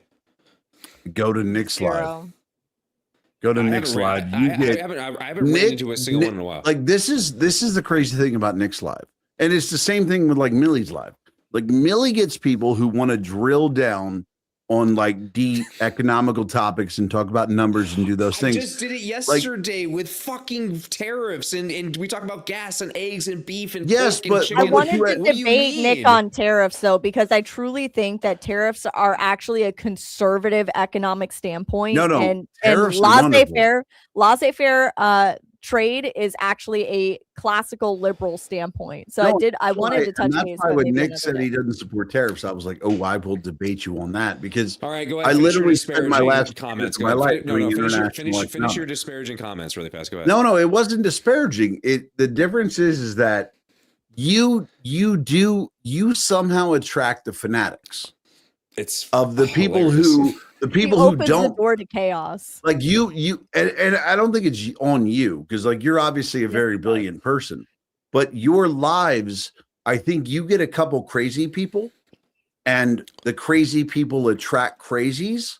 And instead of showing up and being like, let me tell you why this economic principle matters, they show up and they're like, money's bad, right? Like that's what you get. It's so wild to me. No, listen. I'm not going to be dismissive of your claim, but yesterday, just as an example, I had a person come up talking about tariffs, and they don't understand like offset of like of overall energy costs or fuel costs and how it offsets tariffs. And we talked about beef prices, chicken prices, egg prices, and everything I was talking about went over his head. I don't get to choose who comes up. That's Okay, I just my click- point. It's- That's I- my I'm- point. The I'm difference is prepared for in these Millie's conversations. live, she would have quoted beef and economic prices of people, and they would have And been I like, did, and I presented the data sets. no, and- no. I'm not saying you're wrong or you have a problem. The difference is, had Millie done that in her live, it would have been People somebody think who Millie is co- going to be stupid because she's a No. woman. That's No, why the they do difference it. is no. They The think difference she's gonna is be dumb because she's a no, woman. no. The difference And they is come the up and they people. I think should they're dye my stupid. hair blonde and No, make the it difference more. is people would have came at Millie and been like, where the tradable price was this and blah blah blah. But in your live, you say all the same smart shit Millie does. No, she's the better difference than is me. in your Don't put me on that pedestal. The Don't put me on difference that. is in your live, you say the same thing and they go, "Durr, you're racist." Like it's so fucking wild to me. You're not wrong. You're not wrong. But the thing is But that Millie. Here's the thing. Millie on is my so on my innocent live looking. on And my she's live so innocent though, looking. I push people into a corner and give them no out. I will literally do. walk them into a direction where there is nowhere else to go until they crash the fuck out, say I'm a racist fucking bitch, and that was it. Okay. Yeah. I don't know. Do you know who I'm really important is? Older millennial. He was on Ooh. Jubilee. Okay, he's a debater on TikTok. I debated him into defending Jeffrey Epstein. Yes, I was I there put for that. him into a corner Hold where on, there hold was on, no hold on. other escape, and Hold he on. defended Epstein. He did. Ow. Ow. Okay, I cornered him in with Stacey Plaskett about the accountability and holding Stacey Plaskett accountable. Yes. And Right. this man literally goes, "I hate to defend Epstein here," and I'm like, "What?" Yikes. It's like, That's I the was worst so way good. to start a sentence. He was a By the way, I will tell you in 2026, there is no worse way to start a sentence. Wait, Well, there's no way you don't know this man. The, Hold the on. thing is, I the don't. thing is, I don't know who you're OM, talking about. The thing is, OM, here's the thing. Let me explain this to you. People approach Millie because they think she's not going to know what she's talking about because she is who she is. She's a woman. She's a great. Yeah, they were like, girl. let's go They're yell going at to the think pretty she's gonna- girl. yes, they think she's going to be stupid, and then they come to find out, oh, my asshole hurts. She just reamed me sideways with a broomstick. Okay, that's why. Broken OM. off. Yeah, she stucks it in, no lubricant, dry, and then she snaps it sideways so it's stuck in there, and then Damn, kicks People- it out. People don't notice the big fucking rock that's on that hand, by the way. I noticed that. Like, god damn. It's beautiful. It is. So I wanted to show you him, and I'm pretty sure you're gonna recognize him when I show you this guy Yeah, he's a fucking joke. on Jubilee. You don't remember him debating Ben Shapiro about the missing No, kids? no. I watched Ben shit on a lot of people. No. Okay, I have it recorded. If you, He's on like I'm TikTok telling- as I'm really important. Yes, and also he spends a lot of money to promote himself. His chat is stagnant at 13,000 viewers. It's crazy. It's Yeah. all it's all DNC money, bro. And he's the worst. He's not even worth actually acknowledging, to be honest with you. He's bottom of the barrel.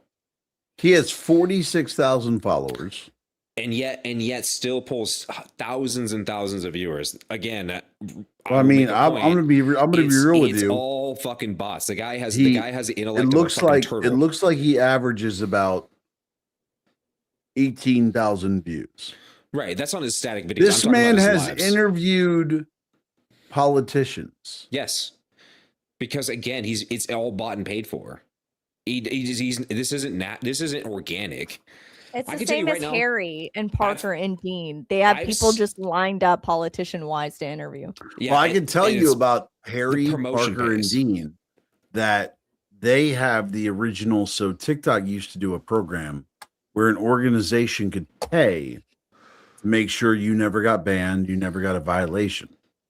And they're all part of that group. Guys, we're dealing with people. Must who be are paid. nice.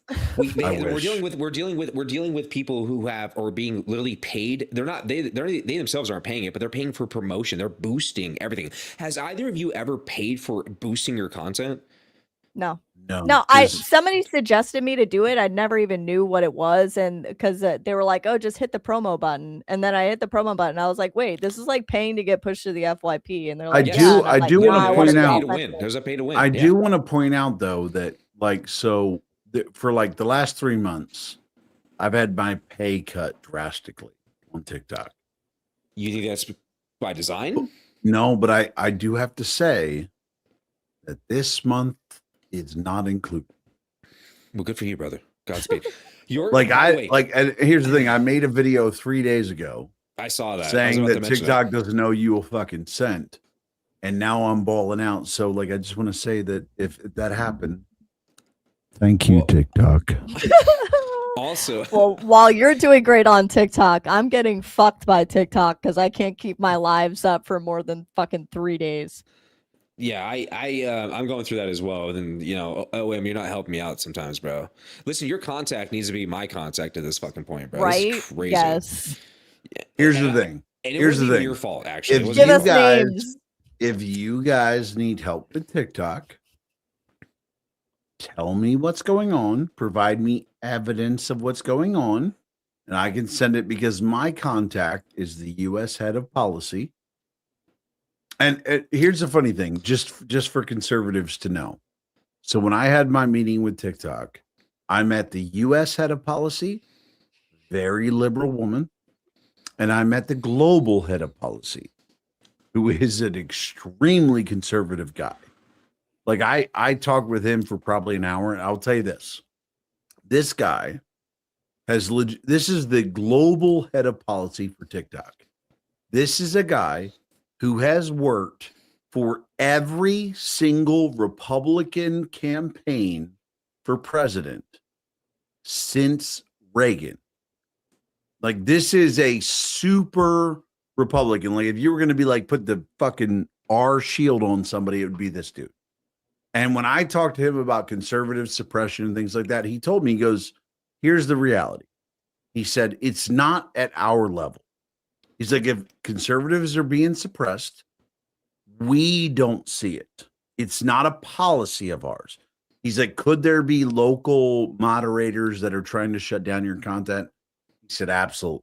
He's like, that could happen. It could happen locally. People hate your stuff and they don't want you to grow. He's like, but I can promise you, and I looked up his history. I promise you, it is not a TikTok policy to suppress conservatives. I don't dispute that. My issue is that these people The are not being mass held reporting. accountable. It's the mass reporting. The moderators are not being held accountable. By the way, the money that we make going live, if it's $20 or $200 or $300 going live, and they cut us off, they take a gigantic portion of it. So what they're actually doing is hurting their own revenue. I Yeah. agree with you, but here's the benefit. They like, need to be just so fucking you guys fired. understand the benefit of verification. So here's the biggest benefit of verification. It's not the blue check mark. It's if my live gets mass reported or my video gets mass reported. If Millie's video gets mass reported, it goes in front of an AI that reviews the video. If your live gets mass reported, it goes in front of an AI that reviews the video. If my live or my content gets mass reported, it is required that it goes to a person. And then the best part is the review does not go to a mod. It goes to the U.S. head of policy who reviews my video. So that's why, like, I may get taken down, but within 5 minutes, I'm going to be back up. Or my video may get taken down. Within 5 minutes, it'll be back up because my video has to go to real people. Now, they can't do that with everyone because there's just not enough fucking people. But that's the biggest benefit of being like a good example. On my account, since I got verified, I have 0 community guideline violations. Not a single one. Now, I've been taken down and reported for 500. Don't have a single one because it gets reviewed by actual people. Yeah, my problem is I have people who mass report me, and it's not just people on the left. Okay, remember Justin, man? Justin sits there on like 6 fucking God. accounts, constantly fucking reporting my lives, just trying to get me taken down every single day. And TikTok does nothing about the people who mass report shit. And I'm only going over the news, and I'm telling you, I'm being so fucking PC, and my chat can tell you every other word I'm saying allegedly, in my opinion. I have even a thing at the top of my live that says my opinion only. And I'm still getting taken down for community guidelines every single week. I don't think I have a record of being up longer than 3 days. No, I mean, and it does get ridiculous. It does. And I get that. And again, I've experienced this, Yeah. like you've been around me on TikTok. I've been censored and fucked over a billion different times. And I really wish there was a way to address it.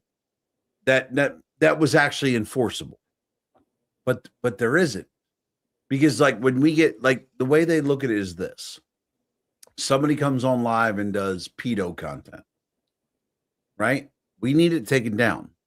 Can't wait for it to get to people. We need AI to recognize it and take the shit down, because if you wait for a person, this guy's going to be live for 6 hours. Yes.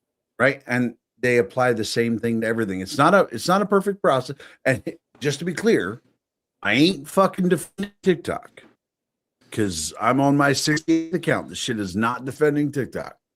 But the way it works is stupid. But there really is no better way to do it. Yeah. Well, that's just my struggle on TikTok. And unfortunately, if they keep doing this shit, like I'm not gonna go make 30 fucking accounts. Like, I know when you were doing your ban evasion thing, you were making like 50 fucking. I don't have the fucking patience for all of that. I just want to be on an application. Make the emails. Millie Sushis 1, Millie Sushis 2, Millie says pre-make all of them. Yeah. I actually made so many accounts for TikTok accounts that I paid a guy on Fiverr to make them for me. No, check this out. Damn. So I had access on my alt account to Studio for about 2 days. Okay, before I even had 100 followers on that account, and then even after 1,000, 12, 1,300, whatever followers I have on that account, I cannot access Studio. I can go live, but I cannot do it on my computer. I have to do it on my phone. They deny my access. I Wait, have why? no idea what that is. They don't tell me why. They just say as soon as I hit apply, Okay, it so- says They revoke. don't care. So when we get off of this, Yeah, I'll show you. It's I want crazy. to Discord with you because I have my access, so I'll go through my channel and see if I can get access. Yeah, I'll show you. I'll show you. As soon as I click it, it says revoke. But you're going through like normal Studio. Yeah, through Studio. All right. Yeah, So I'll take it through my version of Studio and see if I can get it. yeah. Just like I would go live on my main account, I would go through Studio, and then I hit apply. I don't know how I got revoked in the first No, place. I There's don't. reason. I don't have apply. Like I can access anyone's account here. Yeah, well, when I do it, it just says instantly, boom, revoked. They No, don't but if even it review. works, I'll just give you my login for it. Well, we'll talk about that later. But All I right, you can't help guys. I think it's about time. We're For sure. approaching the 3 hour on. No, the no, I podcast. have economics to talk shit about. No, I'm just kidding. You son of a Bitch, bitch. don't make me pull out the abacus because I can. So go there we fucking are, numbers. and tariffs were garbage. Listen. Oh my God. Which one? 232 or 301? Look, the only tariffs I liked were when Biden doubled the tariffs on the Chinese. You know That what was the good. tariffs I like? The ones that we had ever since before 1913. You know, the way that we ran our country since 1776, and then we decided to be absolute dumb fucks, put the 16th Amendment in place, and then invoke the IRS to come track your shit. Well, You didn't that's have because- to do tax returns at the end of the year if you were just a regular taxpayer citizen. You would just go out there and do your consumption tax, and you wouldn't have to pay a CPA at the end of the year to look at your shit. You wouldn't have to guess. I wonder how much I owe the IRS this year. You wouldn't have to do that because you already paid it through consumption. Well, that's why I say when people say that Israel owns our country, and I say rich No people, way, bro. rich people own our No country. way. And no. Don't The do reality is that since 1913, the rich people own our country, and the Israelis couldn't afford to buy it from them. Stop the cab. Stop the cab. Listen, Look, we're I'm gonna tell you we're right now, owned by dumb fucks. ever since you sunk the Titanic, we can't afford to buy our country back. Not the fucking Titanic. Listen, ever since I saw Erica Kirk at Fort Huachuca and we stumbled into a skiff. Yeah, but that ass though. Trip That ass, and though. stumble into a skiff. Yeah, Like things look, that never all I happened knew for was 500. all I knew is he didn't see Kirk because he didn't say nothing about that fatty. I just want to know the background of how quick they were able to find like his 3 ex baby mamas and how every single one of them was like, yeah, they're a Did piece of you heard shit. the best thing about Mitch Snow, right? Is that 7 days before he told Candace all this crazy shit, right? He had claimed online, he had tried to get on podcasts and shows claiming that his father was the Zodiac. was the killer. Zodiac killer. And then 7 days later, he got Candace to believe that the son of the Zodiac killer just happened to be as a E4 happened upon one of the most secretive meetings to have like I went to Fort Huachuca for interrogation school. There is no base in America other More than secure. Fort Monmouth that is more secure than Fort Huachuca, where like everything is, are you read on to come here, show your ID? But he wants us to believe that an E4, a specialist, somebody who should be doing fucking maintenance duty, happened upon one of the most secretive government assassination meetings in history, murdering a friend of the president, and he just stumbled there. Like, oops. Look, let me just tell you right now, if you believe that, you're not stupid, you're retarded. Oh, thank God we can say retarded on this platform. Bro, no, listen, watching her podcast just every week go doot, doot, doot, watching her own followers go, yeah, you're a fucking idiot. It's the best part. I love Epic, that she, I I love that she celebrated being number one because it made it so much better that currently she's 64th. I love that she was like, we're number one. And I was like, you're going to regret doing that.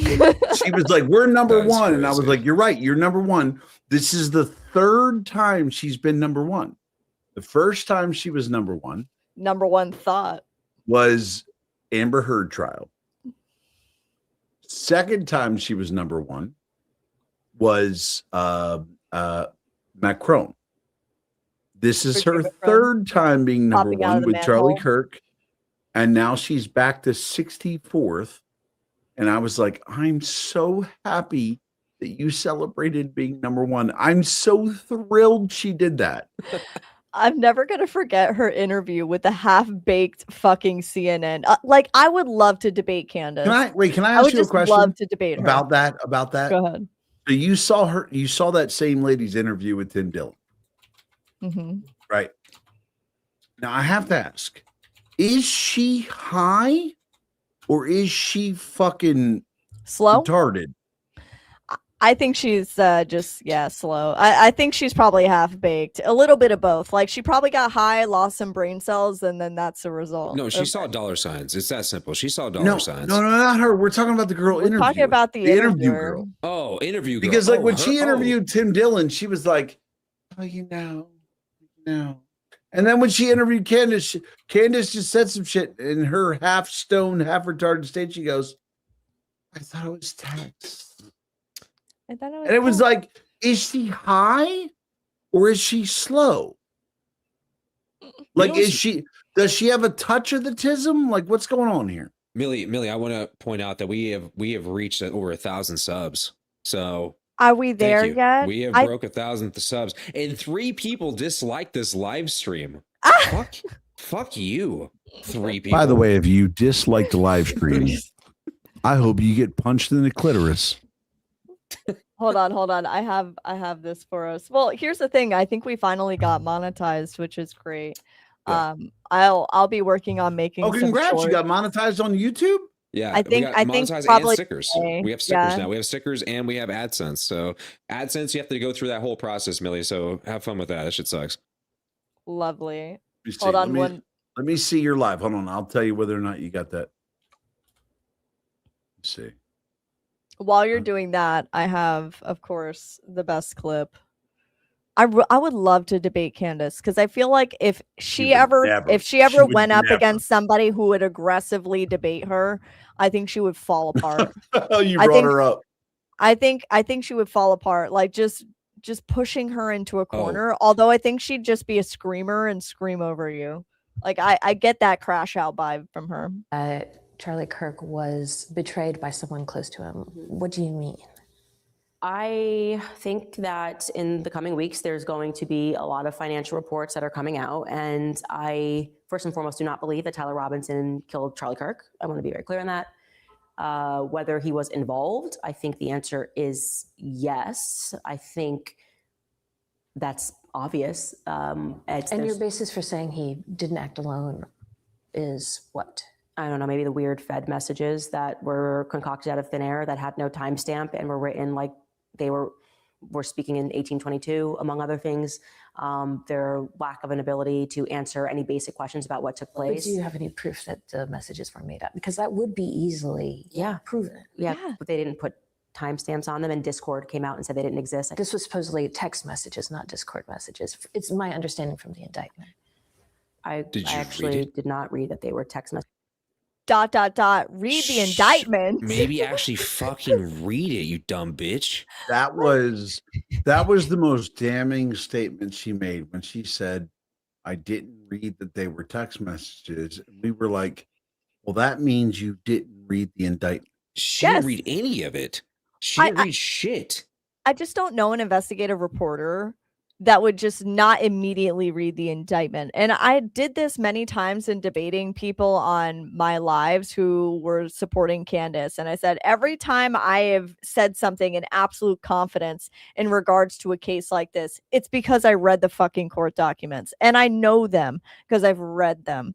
I would always bring you a fucking receipt. You want a receipt for that? I got you. I have like a whole library of fucking receipts to give you. This chick is like, read an indictment. But What? do you think that her interview style is to be chill? and let people dig their own grave?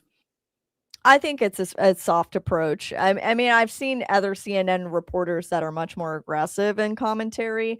I just didn't see that from this woman. I think she's just like that hippie, like I'm not confrontational, but I'm just gonna let you hang yourself with your own rope. That's the vibe that I get from her. But it made it all the much the better because she really was just like, these are basic questions. Did you read the indictment? By the way, it's hypocritical of her to be like, oh, well, there was no timestamps while this bitch is actively releasing text messages with 0 fucking timestamps, 0 fucking dates, multiple times that she was doing this throughout her entire investigation. And notice how it got really fucking quiet about the Brigitte Macron's trying to assassinate me. Yeah, what happened to That story got very fucking quiet. She Of covered course. that up with the whole Fort Huachuca thing. And I Because- promise you it's because that judge is about to put a fucking gag order on her The ass. biggest thing is that throughout all of this, she told us in the beginning that there is a Egyptian / Israeli / baguette hit squad trying to Baguettes. murder her. and I'm gonna tell you right now that, like, if I thought there was a quad country murder squad for me in the nation, I'm gonna be super fucking worried about what goes on. But like, the reality is, you go, Candace, you go, you're not behaving like someone who actually believes there's a multi-country hit squad out for you. Like, the reality, like, it is, but now, thankfully, she has really gotten to the point where the shit she's saying is starting to look insane. With, like, who did she just call a robot? Did she just call someone a robot? Elon. Elon. Yeah. Yeah, she's like Like, questioning she's if it's actually a real person. robot or a lizard person. Like, Bruh. Candace has reached the level of the We're guy a li- who go, we're a like, lizard of the people. guy who does this, like, You know, aliens. you know what's Right? bad when Alex I don't- Jones his is name's calling like- you out. Kustakos or whatever he is. You know what I'm talking about? Where he just goes, aliens. That guy. That's the level she's at. Literally. Yeah, literally. But Alex Jones, of all people, okay, like the conspiracy guy himself is For real. also out there like, bro, That's- bitch, this is too much. Well, that's This only is going because too far." that's only because Israel has bought him. So here's her court case, by the way. With Oh the yeah, I've read this whole fucking thing. I've been tracking this every fucking week just to see if there's ever going to be a fucking emergency motion for her trying to explain herself, because I guarantee you they're going to come with an amended complaint she's- going, she's al- your she's already- client, what? No, her explaining herself is what is going to make her lose this. Because at every step of the way, she's like, I demand biological photos. They sent her biological photos. They were like, I demand photos of her growing up. They sent her photos. The difference, this is the basis of the lawsuit. They were like, everything she's demanded, each step of the way we have sent her, and she has never acknowledged that we sent them to her. She's only ever ignored them and pressed the issue. That's why she's going to lose, because to prove defamation, you need malicious and intentional persecution. And now they have it, because everything she's asked for, they gave her along the way. And never once did she ever acknowledge what she was sent. She only ever, they sent her baby photos. He then the next day would make a whole episode about how they don't have baby photos. She has intentionally pressed against information she had. That's why she's going to lose. And it's going to bankrupt not only her, but her husband. Yeah, Well- she was supplied this photo in many photos, and I've talked about this ad nauseum. I think it's crazy that she even is still trying to push this. What is she hoping to achieve? Does she really think she can win this thing? Well, No, she never thought she would be sued. Well, one, remember at the beginning of all of this, she said, I can't wait for the Macrons to sue me because then that opens them up to discovery. But throughout this entire fucking case, Candace Owens and her legal team has been making motions to dismiss this, not waiting for discovery to come out and everything included in it. She's been trying to get this dismissed over and over and over and over again. And by the way, she is up. Just to let you know, 12 times. Yes. And she right now is actually supposed to finish putting in her entire supportive motion. They've had to redo this multiple times. So that court date's already been done. So this next week, we should be getting some updates actually in this case.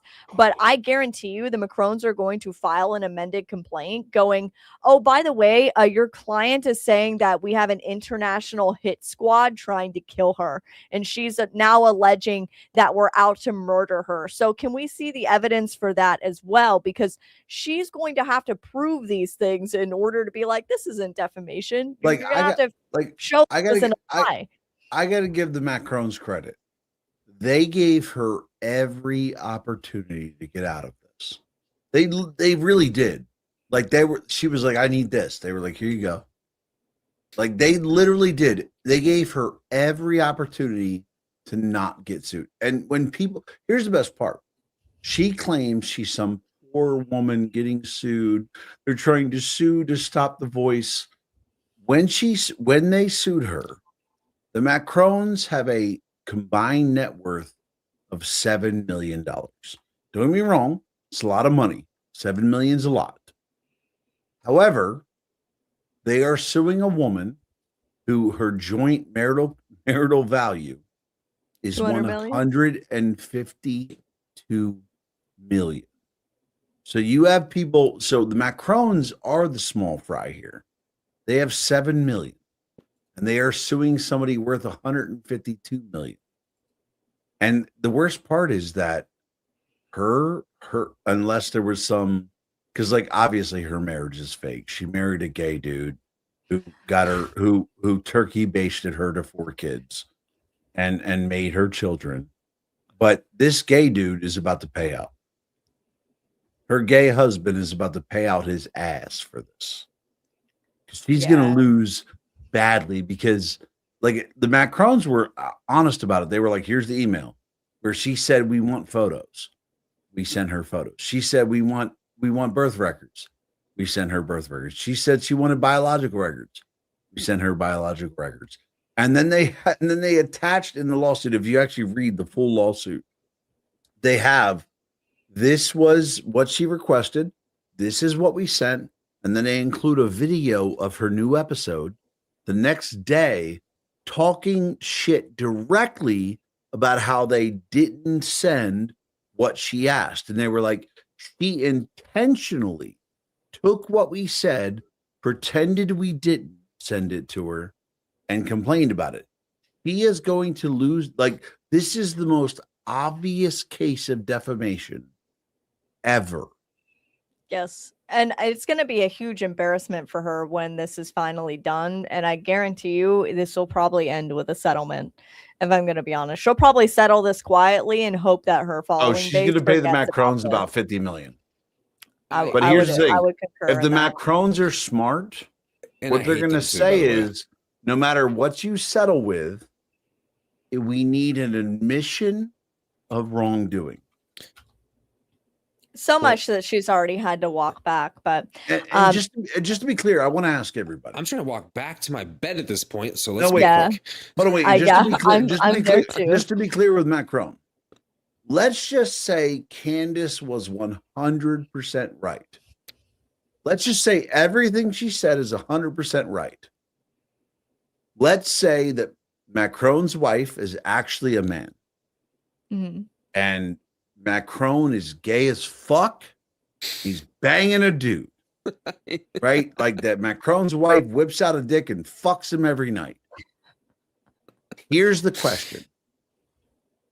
What was the point? Like, was the whole intention to call the French president gay. Because I at the end of the guess. day, that's all it is. At the end of the day, what you're saying is the French president is fucking a dude. I'm sorry. It's the French.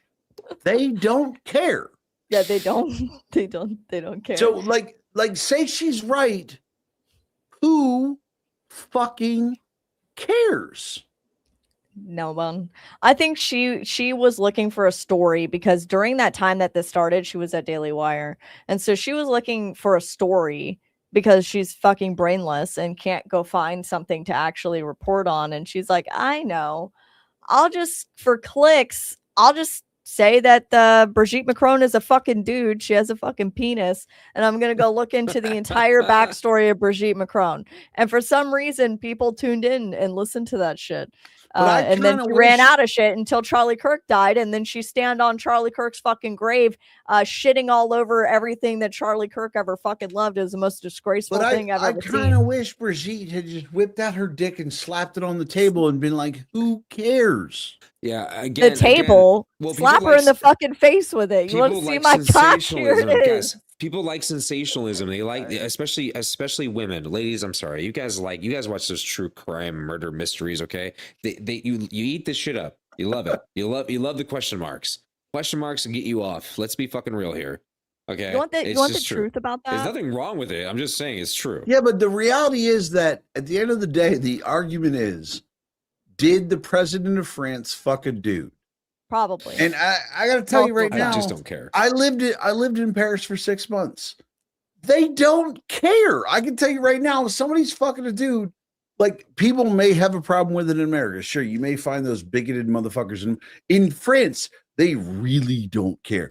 You could have pulled out a dick the size of the Eiffel Tower. They would have been like, good for you. It does, like, I wish Brigitte had whipped it out and just let it unfurl like Beetlejuice in the movie, where it's like, I think she's just done that. Like, it wouldn't have mattered, because the argument is the president of France is fucking a guy. It's France. They don't care.